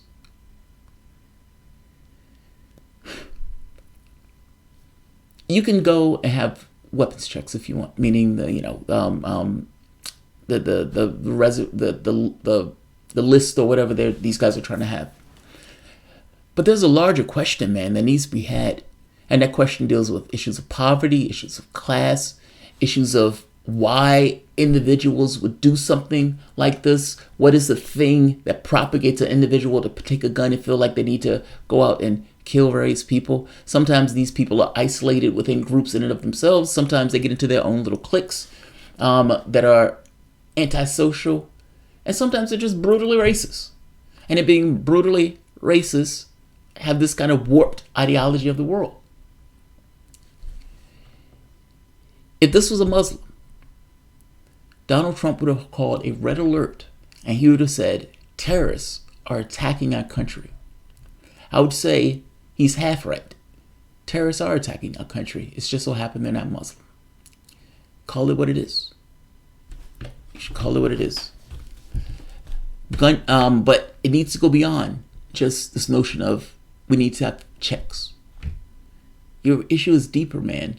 I keep saying whatever that impetus is that gets that individual, that animus, to grab a gun and go kill somebody, whether it was a gun or a knife.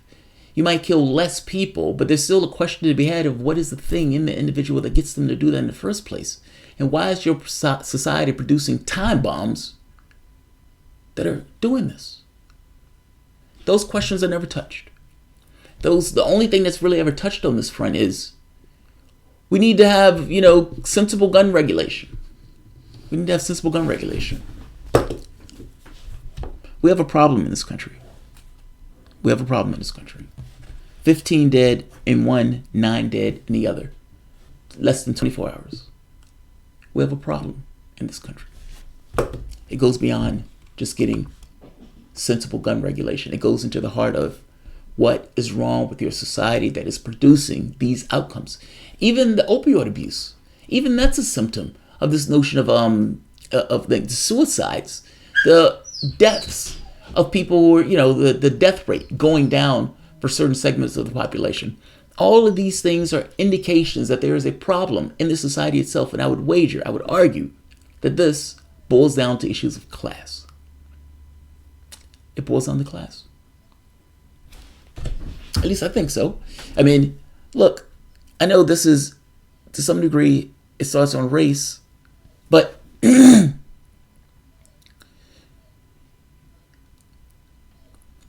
guy, and to be fair, not all of this stuff is class, so fair enough. The guy who's a bomber that was threatening bomb threats, that guy was a Trump supporter. He was at Trump's rallies. He was putting in bomb threats because he was concerned that they were going to foreclose on his house. He was living at his mom's house, and the person who foreclosed on his house was essentially Muchin, the person who Trump put in office. People voting against their own self-interest, man. But in this case, we have a problem. And we're not touching it at all. No one touches it. No one ever touches it. Send prayers, send prayers, send prayers. These aren't prayers. These are acts of policy. It's not that I think you can eliminate this, but you have more guns in this country than people or about. We're swimming in guns. And I gotta be honest, I don't think the gun in and of itself is the issue. I think gun adds a certain temperament to the individual and makes it more likely that they can do these things. I mean, even if you said, just out of sensibility, cut down the clip size so the person can't necessarily have 30, rolls in a clip where they can keep going over and over. Again, this doesn't touch the heart of why these people do it. But you can't even get basics. And so each time this comes up, my thought is the country doesn't care. The country doesn't care. Cold Blue 71. Last time a party flipped the presidency and the Senate in the same election was 1980, Ronald Reagan. Well, if anybody can do it, Trump is the weakest president in my lifetime. Now, that doesn't mean that he's going to be easy to beat. Don't misunderstand me. But part of the reason I think all these Democrats were on the stage is because they thought this is the weakest president of our lifetime. He's horrendous. People will put us in. But what you're seeing in the polling is that's not fully entirely true. And some of the polls, Sanders is beating Trump by 10 points, and some he's beating him by only 2. And the other Democrats aren't beating him by anything.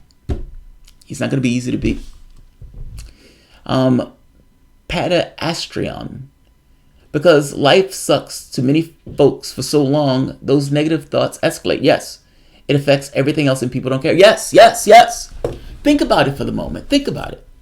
You're in a society, and in that society, your society tells you you're isolated, you're individual. It's all your fault if anything is wrong.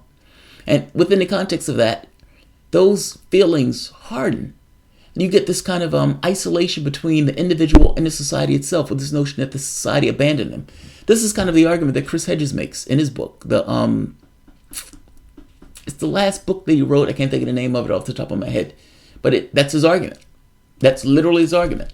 That these are corners of America that was essentially left behind. That there were economic devastation. And that economic devastation manifests itself in ways that are not directly related to economics. Like the way the person feels about themselves, the way society views the individual that doesn't necessarily have money in their pocket, the way they compensate, either using drugs or God, or in this case, nationalism, white nationalism. Issues of race often are issues of class. What's his name? Being choked to death in the streets of New York. He's selling loose cigarettes. Now, those cops may or may not have been racist. that chokehold was absolutely illegal, in which case he should be prosecuted since he killed a man on the streets of New York using something that was literally illegal. But the fact of the matter is that angry cop never meets that gentleman selling loose cigarettes, because he wouldn't be selling loose cigarettes if he had money in his pocket where he did not need to sell those loose cigarettes. It's an issue of class, but it's put through this lens of race because so many cops shoot African Americans, or because of the percentage is so off. So, you know, it matters. It digs into people. People oftentimes don't pay attention to that. They just look at it as, they look at poverty as purely an issue of poverty.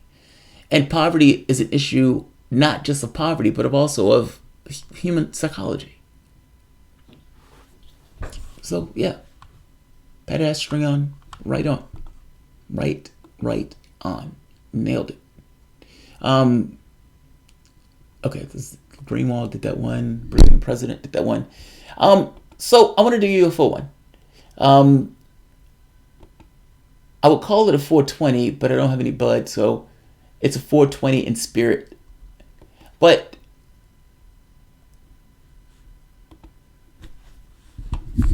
main point, and I've said this before in another video, but I didn't use this as my main thesis. Damn. Take for the moment a truth. That's it. A single truth. The New York Times comes out with a bombshell article saying that the Navy has been studying UFOs, or that the U.S. government has been studying UFOs. Now, Grant Cameron had said earlier that this was planned months in advance, meaning Grant Cameron knew about this months in advance. The newspaper made it look like we just stumbled on the story. Comes out in Washington Post, Politico, New York Times, all over the place. The gentleman who's running the program, the Black Pressure program, Luis Elizondo, starts going on a press tour, talking to the media. And in one case on CNN, when she asks him, do you think we're being visited? He says, based on my scientific observation, we have nothing in our inventory that can do anything like what these pilots have been seeing. Yes, I think we're being visited. And he continues. And he goes and does lectures to MUFON and all this other stuff. And he makes these arguments, these videos talking about potential alien life in the craft and all this other stuff. It's wild. The pilots themselves start giving interviews. And they start describing what they were seeing. A new article comes out in the New York Times saying that the updated technology that are in the airplanes, these guys have been seeing UFOs all over the place. And one of the weird quirks were, if you were looking directly at it, you may not see it. However, the technology itself may pick it up because of the radar that they're using. Now, some of this had to do with this notion that they may be warping space around the plane and all this other stuff. It's fascinating, weird physics. Further, you find out that the U.S. government has been studying weird physics. Things like electromagnetics, warp drive, invisibility, like gravitation, all sorts of odd and exotic physics that will find itself at commonplace in Star Trek. I shit you not. Another stone drops. 3 videos hit the airways. Go Fast, the Nimitz, and there was one other. The Nimitz video involved a Nimitz ship looking at a craft that kept coming up over and over again, in which case pilots had like 5 minutes to literally study and stare at this craft do things that they've never seen, including outperform their craft. And in one case, this quirk of consciousness where the craft ended up at a place before the pilot even got to the place, meaning before the pilot knew where he was going. Weird and exotic. This hasn't been one, this has been a slew of pilots. This has gotten so much attention because you can imagine that the moment that this video hit the press, and multiple videos hit the press, and the moment that the Washington Post, the New York Times, Politico, all of these media organizations are printing these stories about what these Navy pilots have been seeing, the experiences that these Navy pilots have been having. So what does the Navy do? The Navy is stuck in somewhat of a quagmire. Either all of these pilots are lying and all of these guys are on something, or they're not. And what the Navy did was, we're changing our protocols. We're opening up protocols to allow pilots to explain what they've been seeing for our own edification, our own study. How they're using this information, we have no idea. What information they've been recording, we have no idea. The Navy has said, we're not telling you what we're getting. We're just letting you know that we're changing our protocols. That's called confirmation. One of the major branches of the military has said we're looking into UFOs. They wouldn't say that if it didn't exist. I hope you understand my point. Basic premise. It's real.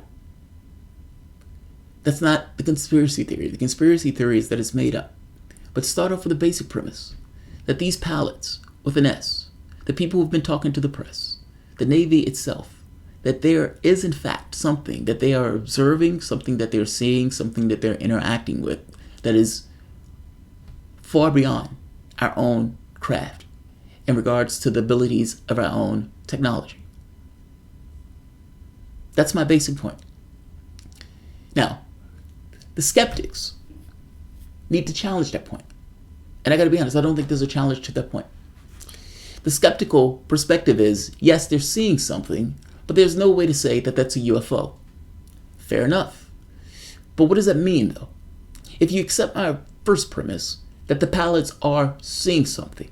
These guys are on major weapons platforms. The US government has been studying UFOs for years, and for whatever reason is now hitting the press. One other point. The videos that were released to the public that the Pentagon eventually denied were not, in fact, they were in fact from the Pentagon. Meaning, I-Team News found that these the videos that were released were legally released. Meaning, the Pentagon released these videos intentionally and then later denied it.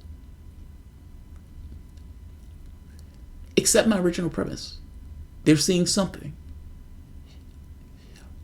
The secondary point, though, it's either us or it's not. And understand what that means.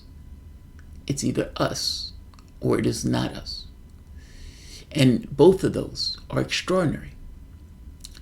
If it is us, think of everything that would have to be true. It would mean that the pilots are observing technology that is so advanced, that is our technology, meaning you had a breakaway civilization of sorts, that you had technology that developed in a way that wasn't exposed to the public, and that these two strands where this technology just kind of went on its own and developed into this kind of high technological, almost from the perspective of the pilot itself, seeming alien, but is in fact us, just with tweaks in our understanding of technology. And to be fair, it's hard to know how far technology would have to go to do exactly what those ships are doing in the way that they're describing. Meaning, for all we know, looking at the world in a particular different way, or one or two discoveries might be enough to allow for leaps in technology, if that makes sense. But from our perspective, we can't see it. We can't get there. And so it looks like, oh my God, these things look like alien craft. These things are so advanced. They're so far beyond us. I think we're being visited. Now, that would mean that there are two strands. Again, our technology from the standpoint of what we typically know of as the degree of technology, and then this breakaway civilization. That's what that would mean. If the argument is, it's us. What these pilots are observing and what these pilots are seeing, this level of technology where they're like, oh my God, this is out of this world. There is no way this is coming from us. If that is indeed us, it would mean that there is a breakaway in regards to technological proficiency. And then the secondary question is, where is this being held? Is this being held within companies? Then the third question, why now? Why does the Pentagon release those videos now? Why does this hit the press now? Why is this so apparent that they want to get the story out into the public itself to see whether or not the public is okay with the information? Because ultimately, those videos were released. They weren't stolen. They hit the press. The people in the pilots, those people were given. Tom DeLonge asked for pilots and asked for people who were involved in it that can back up his story. He got them. They started doing press announcements. There's a lot to be. My point is, there's a lot of stuff to follow if those planes are indeed us. And to some degree, that's more terrifying and weirder. But possible, I suppose. The other thing is, it's not us. And oh my God, at that point. But understand the gravity of what I'm saying here. If you accept the original premise that the pilots are indeed seeing something, and you accept that they're not lying, that what they're seeing is beyond their typical capabilities, then you have to come away with one or two, it's us or not. If it's not, oh my God. If it's not, what is it? Is it interdimensional? Is it from another planet? If it's not us, oh my God. If it is us, oh my God. There's technology that's being hidden from our basic civilization that for some reason is being shoehorned in by exposing this element that was hidden from the public at one point. That's if it's us. I gotta be honest, I don't necessarily buy entirely that it's us. It could be, it's possible. Who knows the technological innovations that have taken place in regards to the government, that they're hiding technologies. But I gotta be honest, I don't entirely buy it. It's possible that we've been visited for a very, very, very long time. And for whatever reason, there are elements in the government itself, at least based on what some of the reporting is, that's trying to force this to the limelight. For reasons. They've been trying to force it to the limelight for a while, but at this point it seems that they have people who are internal and inside that is willing to assist with this particular thing. Hence, the Pentagon releasing the documents, hence the New York Times article, hence Luis Elizondo coming out, hence the Navy pilots coming out, hence the Navy changing its protocols. All of these things are indications that there is a tenor change in regards to the way the government is viewing this issue. The question is, why? The question is why? And that needs to be engaged. Like, whether you believe, okay, this is us, or whether you believe it's not us, there's certain logical things that follow from either one of those. And both of those realities are profound in their implications. Skeptics are losing this argument. Because at this point, the mainstream media has gone with the notion that these pilots are seeing stuff. And unless you think these pilots are delusional, then you're stuck with the original premise. It's either us or it's not. Both of which are profound. Let me see who's here. Let's see. I'm wondering if the real reason they're asking the public to report on sightings is for them to confirm who's been abducted and when. Just a thought. So that's the interesting part. The moment that the government comes out and says, okay, they're aliens. And then all of those people who said, I told you I was abducted, comes into play. And then it becomes, were you hiding this? And if so, how long were you hiding it? And how much do you know? And whether or not they're even telling you the truth in regards to what they're telling you. Meaning, do you honestly believe that these people who scream in the chemical weapons strike in Syria and weapons of mass destruction in Iraq, do you honestly believe that these people are going to give you the lowdown, the truth? And even if they did, how would you know? Like, exopolitics is, like, it's terrifying to some degree. Not so much for what's out there, but more so much human beings themselves. Our political space has Donald Trump as the president of the United States. We have millions of people without health care, despite the fact that Bill Gates by himself could literally end poverty. We fight for that system. We fight for that system. You have troops who are out there saying, I'm fighting for the American system. I'm fighting for people to not have health care. I'm fighting for people to not be able to pay their bills. I'm fighting for Bill Gates to have $100 and something billion in the bank. I'm fighting for, it's like the country and the world decides to allow people to squalor in poverty. That's not a choice. That's not an act of God. That's something that we allow. And we have a political system to enshrine that. Now, am I to believe that the greedy SOBs that are in Congress, the Delaney's of the world, that would burn $20 million of his own money to get into a race to tell other people that they can't have health care, that group of people is going to be honest with me and the rest of the public regarding this subject? I'm not all that much clear on that. And not just not clear on that. Because of such, it makes this topic difficult to deal with if you can't trust what the people are saying on the topic. The New York Times story.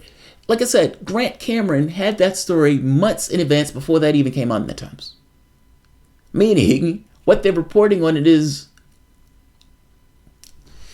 look, to some degree, I appreciate the issue being mainstreamed. And I appreciate that it's not, this kind of loony, woo stuff at that point. So fair enough. I just question the motives behind the spooks that are pushing the along and that are pushing this subject along. And I question why and why now. That's all. As for the abduction stuff, look, maybe. But we're talking about UFO sightings from the standpoint of the Navy, not necessarily sightings from people. So unless they're talking about pilots being abducted, I don't know if it's that way. There are studies that are taking place right now that are not government related into people who are calling themselves and say were abducted or experiences, that type of stuff. If I'm not mistaken, the number one experience that people are having is this kind of light being of sorts. It's like I saw a being in my room and it was a light being. Many times this stuff happens in OBEs. The people don't necessarily realize they're in OBEs, but if you listen to their story, what you find is they're in the middle of an OBE. That doesn't take away from the story. I'm not one of those people who believe that you're, at least not in a firm way, that consciousness is purely isolated within your brain, meaning there's nothing to say that there can't be contact. And what would contact with a species like that look like? We're in the dark with all of this stuff. This is kind of my point. This topic is, it's hard to know what's real, in which case you kind of just, it makes this topic difficult. I said that way. It makes this topic a little bit difficult. Hence, I don't do every story. Like the stories I do are the ones that are legitimate or the ones that I can validate. I can't do stories that I can't validate, especially with the news channel, because the channel has to be able to defend whatever I come up with. Meaning anything that I say, for the most part, I should be able to defend it. And the abduction stuff, you can't really. It's often individual. Omar P. Thank you, Omar P. JT, valid points, but the fact that these domestic terrorists are motivated by right-wing ideology and facilitated by easily accessible guns can't be ignored. That's true, Omar. No, I agree with you, man. No, don't misunderstand me. I agree with you. The catch is, how do you stop right-wing ideology? Like, I would argue that you stop right-wing ideology by not letting it fester in the first place, meaning you don't get away from New Deal politics. You don't allow people to struggle and suffer in regards to the society. You don't allow them to be ostracized. Like, some of the stuff is just maintaining a political dominance by ensuring that your political base and the public itself knows that you're doing things, that they have reason to vote for you and put you in that office, and not like these people take power in the first place. But you got to do something, yeah. You got to do something. And look, I'm not saying don't do anything. I'm just saying it runs deeper, and that needs to be gotten at. Like, what does it take for a person to do that? Like, think about that for a moment. Like, when you get up to do anything, think about what it takes you to do it. You got to go to work. All right, you have a motivation where you got to pay bills and this other stuff. You want to play basketball. You want to have sex with your wife. You want to play Xbox. Whatever it is, think of the motivations behind it and the energy that it takes you to do one thing or the next. Energy is required for anything that you do. It's not enough to just want it. You have to also, as a dig in you, what does it take for you to get up and literally go and murder 20 people? That's what you got to get at. I don't know how you get at that, but that's what you got to get at. And I suspect there's no easy way to get at that. That's more of a fixing the elements of society that cause that in the first place. And the fact of the matter is, the parties either vacillate between prayers and a gun card or something, gun check. I'm just saying, cutting down the magazine clip would help. And yeah, have a thing where you can check for guns or whatever. That would help. A background check, that would help. So that's true. So don't misunderstand me. I'm not, and if you give her the guns and the people only had knives, you probably can't kill 20 people with a knife. So I get it. But I am always more curious about what is in the society that causes the individual to do that in the first place. And that part never gets talked about, never gets touched. That's all. Maddie L. Harper. There's a direct correlation between the increase in psychotropic drugs and these killings. That is why they use mental health defense. Interesting. Interesting, Maddie. Interesting. All right, guys. I've gone through all of my items for today. Look, guys, I really do appreciate you guys helping me with the show. I mean, because ultimately, like I say it all the time, this show is essentially brought to you by you at this point. YouTube is an untrustworthy actor, so anything from there is gravy, but ultimately the people I depend on is you. And so I appreciate it, and I try to do this show to show it. It gives me the opportunity also to engage with the audience in much more of a thorough, a thorough way, as opposed to me just doing the videos, trying to get the videos done. Navy, all these pilots are lying or being lied to by the MIC. That's astonishing. That's astonishing. That's an amazing conspiracy theory. In my country, there's a problem, and that problem is a gun. Throw the gun down the well so my people can be free. Look, I think guns are problematic, so don't misunderstand me. I don't know if I'm in this camp of getting rid of all the guns. There are other countries that have guns that don't have anywhere near this. Canada has guns. They don't have this type of gun culture. I mean, this is something dramatic and different in the United States. I mean, Canada may not... The United States has more guns than pretty much anywhere else. But is it really the gun? I mean, in Britain, they have stabbings. They don't have guns. They have stabbings. Yes, you have less people killed. Maybe in those stabbings, they would have shot 15 people as opposed to stabbing 5. And those stabbings tend to go up with less police, but also economic stress brought on by austerity. Just as a note. But I don't know if it's purely the gun. And as for all these pilots lying, that's extraordinary. Like, that's jumping the shark like nobody's business. Like, it's not that they're actually seeing something. So, and I love this because you realize that the premise is extraordinary. Like the implications of it are so startling to you that you're like, oh, too much light. It's too bright.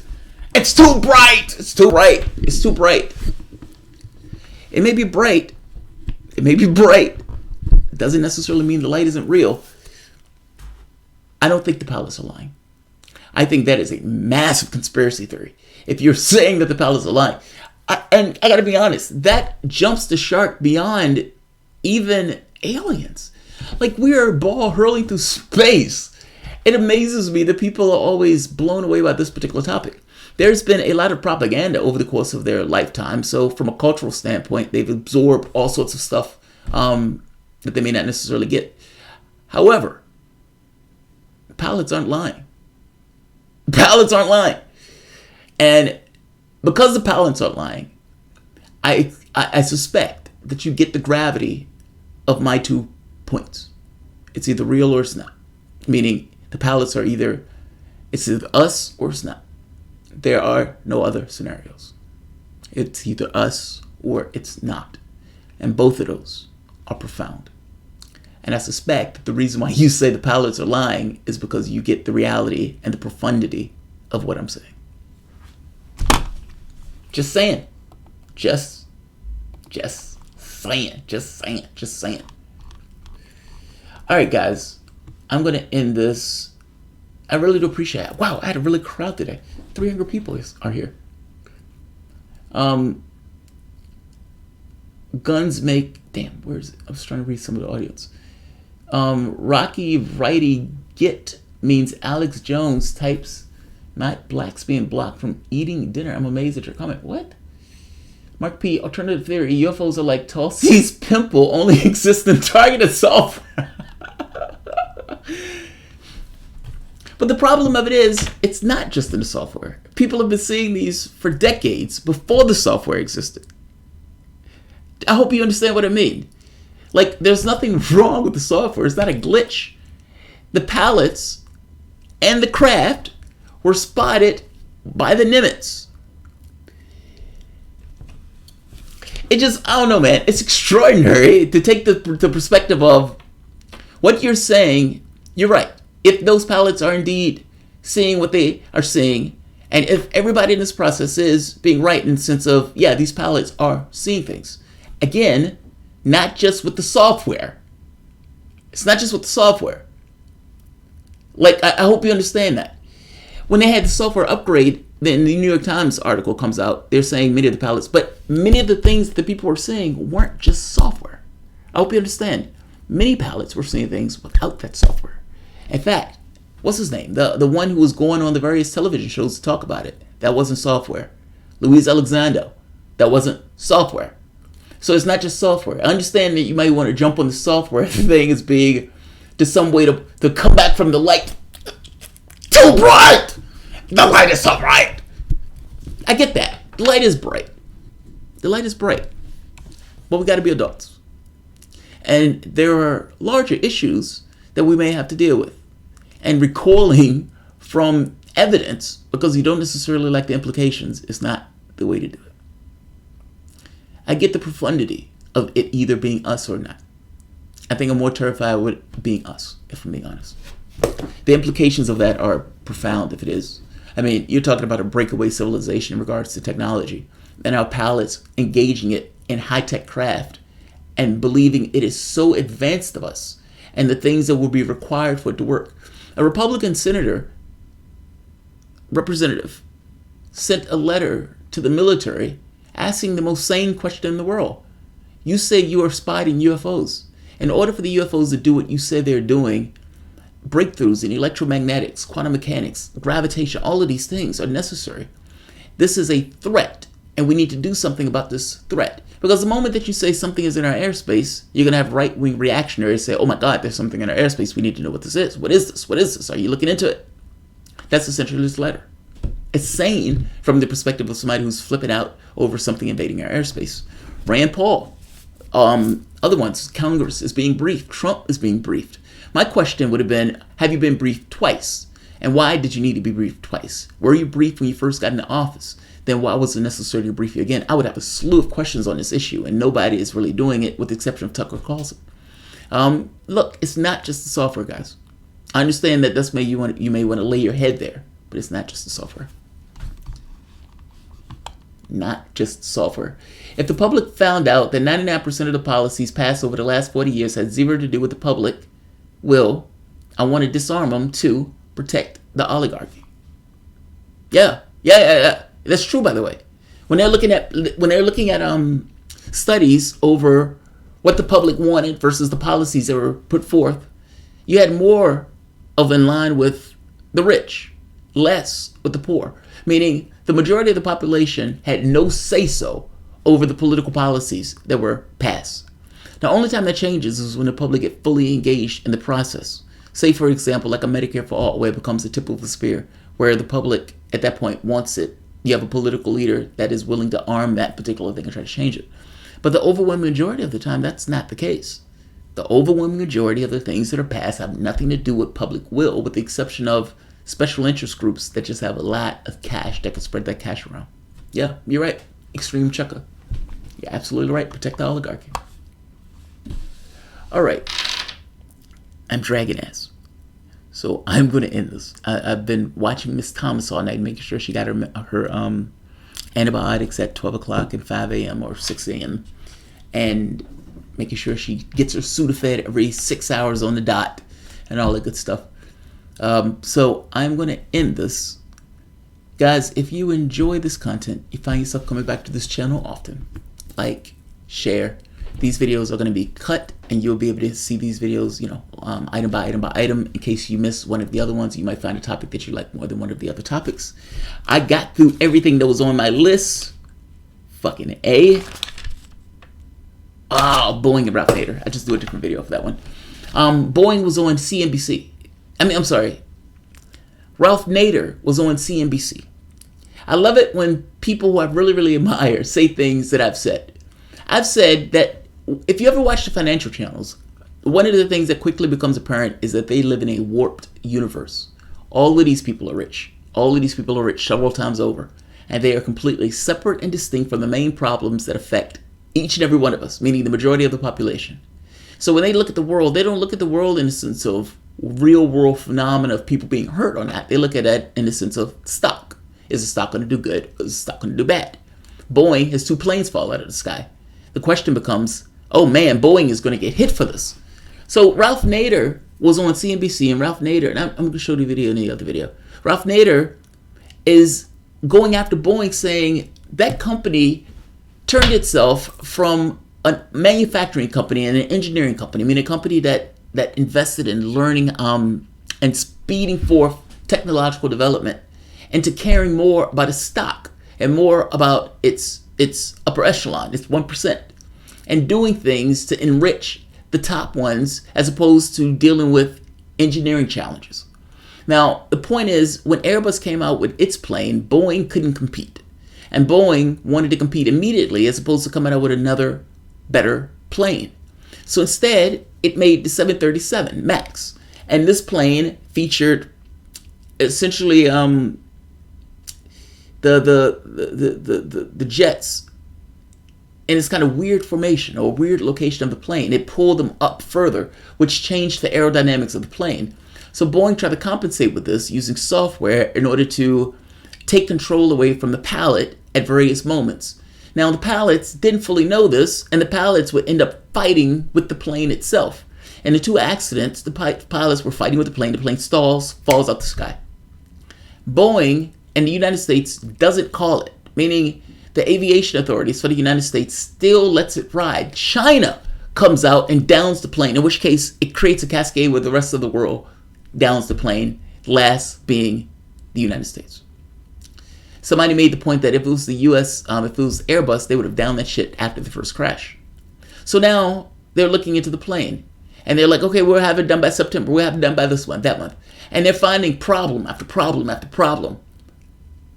There were multiple glitches in that software. So Boeing, under capitalistic pressure to compete, didn't want to just do the engineering job that they had the technical acumen to do, but instead turn their company into something that cared more about the stock price and its profits as opposed to just making a damn good plane, which was their job. I keep telling you, profits are primary. Everything else is secondary. Whatever you're engaging with in a capitalistic system, the money is always primary. Like it's like if you're making donuts, well, that's just your stupid human trick. The whole point of you making donuts is the cash. The donuts is secondary. Same thing with the planes. And that's kind of Ralph Nader's point. The plane became a secondary factor, whereas profit became primary. And in that becoming secondary, meaning the engineering of it taking a back seat, they made mistakes. And people died because of the mistakes. 2 planes fell out of the sky. Ralph Nader's point, who had a niece on that plane, by the way, Ralph Nader had family on that plane that fell out of the sky. His point was, this plane isn't going anywhere. This plane needs to be scratched, and they need to come up with a new plane. This needs to go back to the drawing board. And CNBC is like, but Ralph, I mean, they have a lot of these planes. I mean, you know, they can't just scratch these planes. And Ralph Nader's like, what are you talking about? All of the pressure, meaning from the family members, from the airports that were supposed to be flying this plane but can't fly this plane now because nobody in their right mind will get on this plane.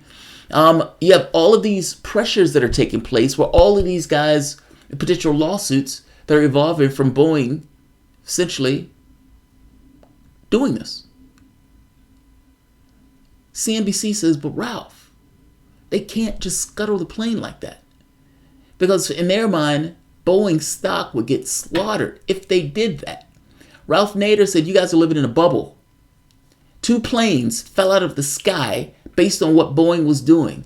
Do you honestly believe I give 2 shits about the stock price? I mean, that's essentially the way Ralph Nader, what he was saying. He didn't say it that way. But that's essentially what do you honestly believe that I or the rest of the public give 2 shits about their stock price? You guys are living in a bubble. These guys made a plane that was inferior purely because of the capitalistic impulse to compete. They couldn't compete. And so they did something that was dodgy in order to make it work. But you're talking about making work a plane that is going to be in the air, that is going to have a lot of people on it, that are going to trust that that plane was certified and is safe. And A, it wasn't. B, it wasn't because they wanted to make more money, which makes it that much more disgusting.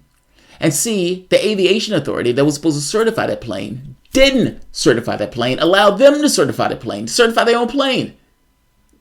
This is degrading the entire way through.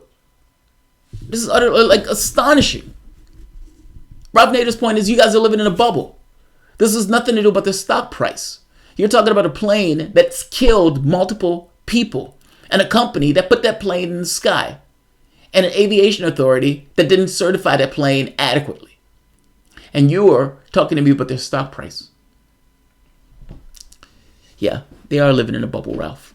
I wanted to show that video because Ralph Nader is still awesome. And my heart goes out to him that his niece died and perished in that flight. But I love the fact that he is tagging him. And you know, he wasn't overtly antagonistic to him. It was just more like, what are you guys talking about? It was more just kind of shock per se of, you guys are in a bubble. And it's something that I realized when I was watching. I was watching when that plane fell out the sky. I was literally watching CNBC when the plane fell out the sky. And the way they talk about it was, it was the stock price. The stock price was going to get hit. Yeah, the stock price is going to get hit because a lot of people died in a crash from a plane that wasn't adequately checked to go up into the sky. And Boeing wanted to make more money, and the safety of that plane mattered less. People died. But yet the stock price.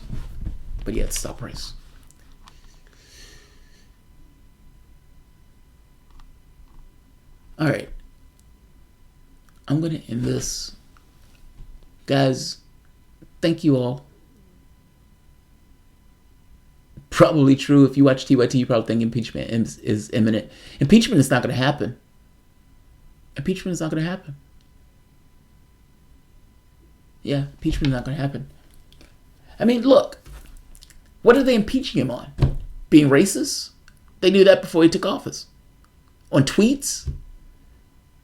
I mean, what are you impeaching him on? I mean, and the sad part is, they were like, we're going to impeach the president on the Mueller document. Okay, but what? Well, he was inhibiting the investigation, obstruction. And it's like, but obstruction of what? Mueller came back saying there wasn't a link between Trump and Russia. And you're trying to say he was obstructing you and finding out that there wasn't a link? Is it possible that the president of the United States knew that there wasn't a link and considered this a witch hunt and as such was acting as such? But that doesn't really matter. And that's not really engaged because they hate Trump. And so that's kind of the beginning and end all. What are you impeaching him on? Obstruction is so thin that it's like air. I've heard them say we're going to impeach him on a tweet. We're going to impeach him for being racist. We're going to impeach him for obstruction. I mean, it's all over the place. And because it's all over the place, it makes it look like you're just looking for anything to impeach him on. Nancy Pelosi is right. It's divisive. And not just divisive. There's no there. George Bush invaded a country, got 1 million people killed. We are still in those wars today. George Bush is finger painting. Obama gets in office and we're looking forward. We're not looking back. Even on matters of torture that was outright and entirely against the law.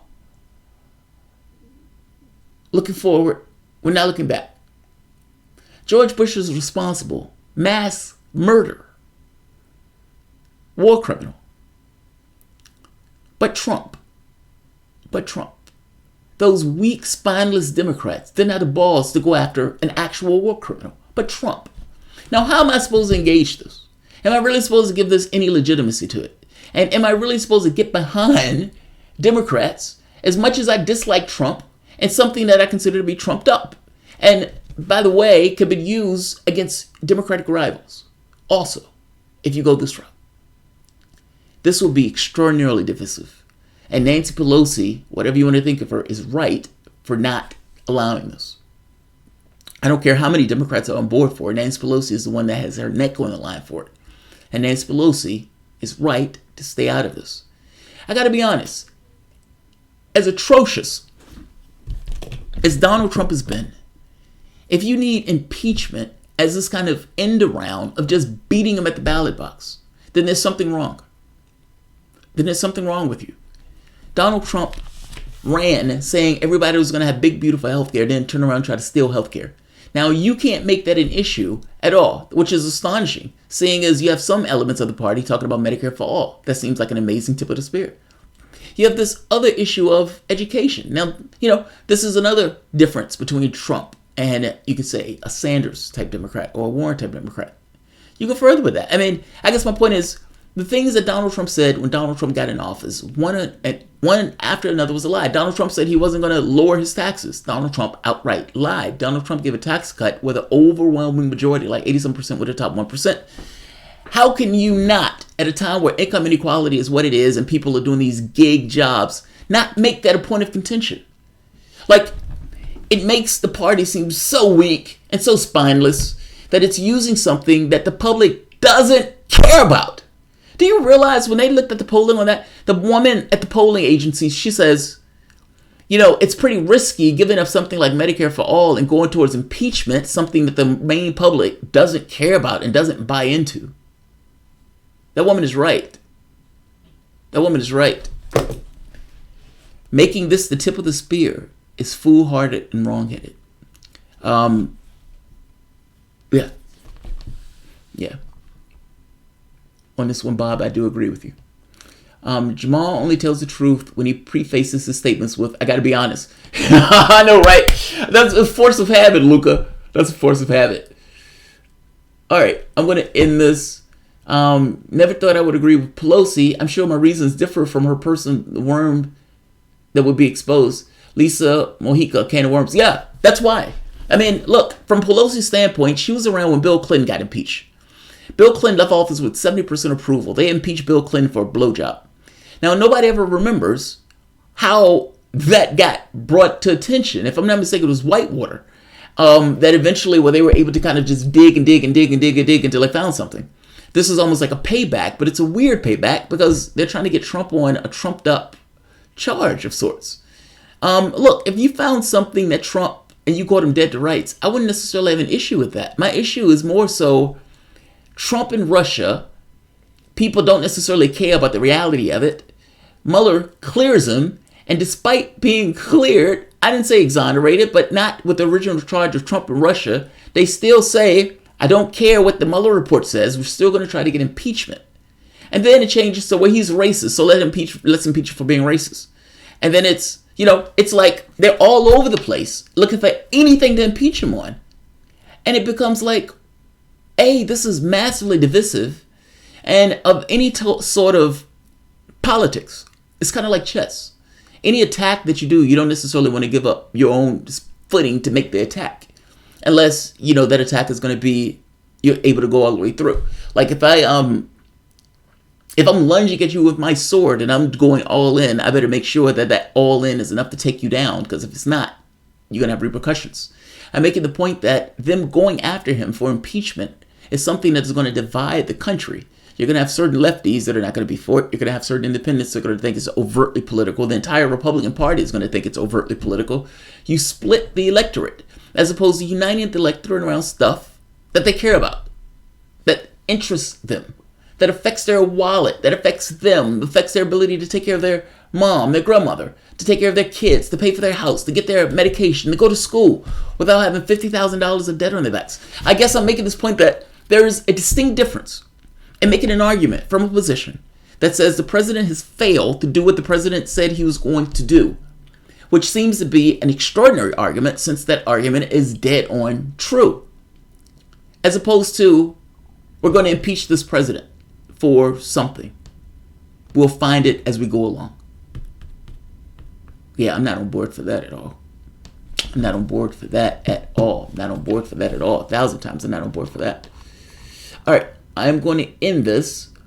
Bob, you and I have found something that we agree on. Is PV out of diapers yet?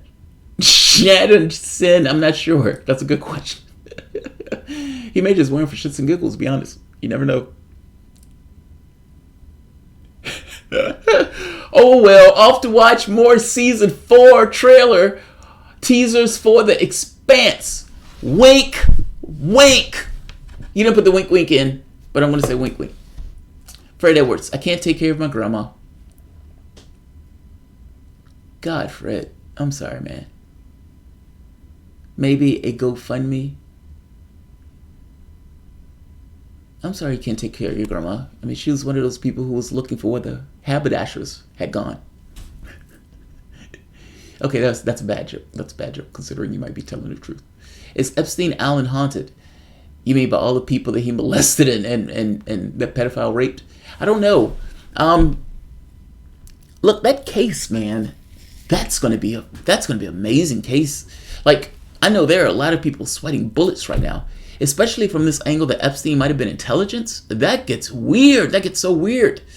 But if you think about it, if you had to get leverage over somebody, and it just so happened that people knew that Epstein was the guy that was having sex with kids, and maybe he's swinger in this case, would you videotape your rooms? Meaning, you might have been videotaping yourself anyway to look at your tapes later. And it was just a matter of bringing people to your island. And, you know, it's possible that Epstein was running a ring out of this. Like this story is fascinating. And how the story is going to break is going to be extraordinary.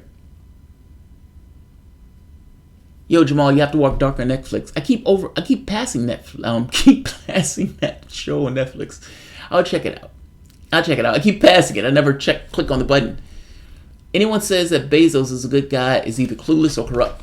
You know, before I leave, I want to show you how much Bezos, or what Bezos' wealth can pay for, and how much Bezos will have over. Meaning, Bezos can literally get rid of world hunger and will still have the overwhelming majority of his wealth left over. And you talking about sad. Where is it? Oh, right here. Right here. All right, let's make this wider. Give Flint clean water, end homelessness in America, and end homelessness in the world. It would take about $20 billion to end world hunger. Is that right? Let me see. I have a hard time seeing it. I think this says 20 billion. The UN Agriculture Organization affirmed that it would take, I think that's at 20 million to end hunger around the world. Bezos says $120 billion, and they're talking about like $20 billion to end homelessness around the world. Rebuild Puerto Rico. He can do that by himself. Eliminate malaria. He can do that by himself. Rebuild Iraq. He can do that by himself. The UN Yemen aid appeal. He can do that by himself. When Elizabeth Warren made her argument and said, I just want a 2-cent tax on everything over $50 million. Think about that. 2 cents over $50 million. And people are like, you're trying to punish the wealthy. You're trying to punish the wealthy by a 2-cent tax? Well, I'm being punished then for my taxes. I mean, you know, everybody has to pay taxes. The question becomes how much you have to pay in taxes. It's not a punishment. It's just aspect of society. 2 cents over $50 million. Yeah. I mean, look, that's not much, but the amount of money and the revenue that raises is extraordinary. And it gives you this idea on how much wealth that these guys have at their disposal. I mean, it's extraordinary, the amount of wealth that they're locking up in their bank account, that they're hiding overseas. Essentially, you have a country that is falling apart at the seams, either infrastructure and human beings themselves. And the wealth is locked away. And you have political leaders that don't have the courage to do what they need to do. With the exception of one, maybe two. Eat the rich. It is a moral choice. Eat the rich. And again, that's not punitive. It's just, you have 3 people that own as much wealth as half the population. Think about that for a moment. Think of what you do for your daily basis. And whatever you do, the energy that you're investing is going into our society. It's doing something of merit in our society under normal circumstances, even if it's minor. If it's bringing you your coffee, you've made somebody's day that much brighter because that person now has a little bit of coffee to power their day. If you bring somebody a meal and you gave them a smile when you brought them the meal, you might not be feeling all that great, but at the very least, you brightened their day. You didn't necessarily want their day to be inhibited by your own difficulties. I'm making the point that this goes down the line. The person who's filling the potholes on the street, the person who's picking up trash on the street, the person who ensures that the air quality is intact, the person who builds a house, the person who puts the carpet in the house, who fixes the toilet, who builds the materials in the plant, the person who's the Walmart greeter, who may have lost his other job making $15, $16 an hour, is now making $9 an hour, but still has to make ends meet. I'm saying all of these things make your world. The human beings in your country, whatever job that they do, under the 99%, build your world. They dedicate their energies, their mind, all of these aspects of themselves for the largest and the longest, most productive hours of the day. Give it to society itself. And oftentimes, many of these people are barely making ends meet, despite the fact that they're giving their energies to the society itself. You have some people working 2 jobs. You have some people barely making ends meet working 2 jobs. And not just working 2 jobs, also have people that need to take care of, meaning family members. This is pressure. And this is pressure that is somewhat unnecessary. But you have a system that allocates money in this way where Bezos will have $150 billion that by himself can get rid of world hunger. Why is that fair? Why is that right? And if a system is allocating money in that way, where you have that many people that are homeless, you have Flint, Michigan, where they're drinking lead out of the water. You have people who can't go to school without getting $50,000 of debt on their backs. You have infrastructure that's falling apart. Why is it right for Jeff Bezos to get paid infinitely for an idea? And why is it wrong for the society to say, look, we have certain obligations in the society itself, and you're a member of the society. You use the energies and the muscles of the employees of the society, and you have people buying your products in the society. In 2 ways, you are enriched, and you don't exist without those human beings. So why are they suffering in this process? I hope you understand my point. Bezos cannot be Bezos without the people under Bezos. But that's every company is that way. The relationship between the human beings that are workers and the human beings that are not, the capitalist class, needs to change. Then there needs to be an acknowledgement and an understanding from the workers themselves of raising in consciousness that they and their life is impossible without the muscle and the energies that you put into it. Society doesn't exist without the workers themselves. The idea that you will take a lesser place in this and not think that you should have an education. If you are okay with having up to 12th grade and you realize that your world has changed in a way that you need more than 12th grade, then why would you argue against ensuring that you can go to school for an additional 4 years to compete in a larger society, not to mention compete in this society? And why would you take the weird argument that that shouldn't be paid for? That it is not a benefit to the society to have that taken care of by the society itself? I guess I'm asking a certain question, or I guess I'm making a certain point. We give our life to make this society work. However you contribute, software, an engineer, a street cleaner, a haberdasher, whatever your job description is, a waiter, a coffee pourer, whatever that is, a barista, you dedicate to making this society work. And without all of those people contributing, we don't have a society. And yet, when it comes to the appropriation of the way that the resources are distributed in the society, we seem to be okay with allowing some people to go hungry, or without their medication, or without access to health care, or without education from the standpoint of college. I guess my point is, if we indeed are the necessary component to make this work, then why would the necessary component that makes this work willing to take a lesser place? And that needs to change. That needs to change. That needs to change. That needs to change. There is no reason why Jeff Bezos should be walking around with $165 billion. None. And the fact that he is a failure of our system, not a plus. That's a failure. That's money that's not being used at the behest of bettering our society. Just because you make a nice device, I'm not against you getting compensation. But can he live with $25 billion and let's get rid of hunger? I think he'd be okay. I think he'd be okay. All right, guys, I will leave this here. If you guys enjoy the content, please feel free to share, like, subscribe. You can always support the PayPal or Patreon. And again,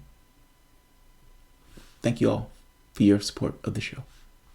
Thanks all.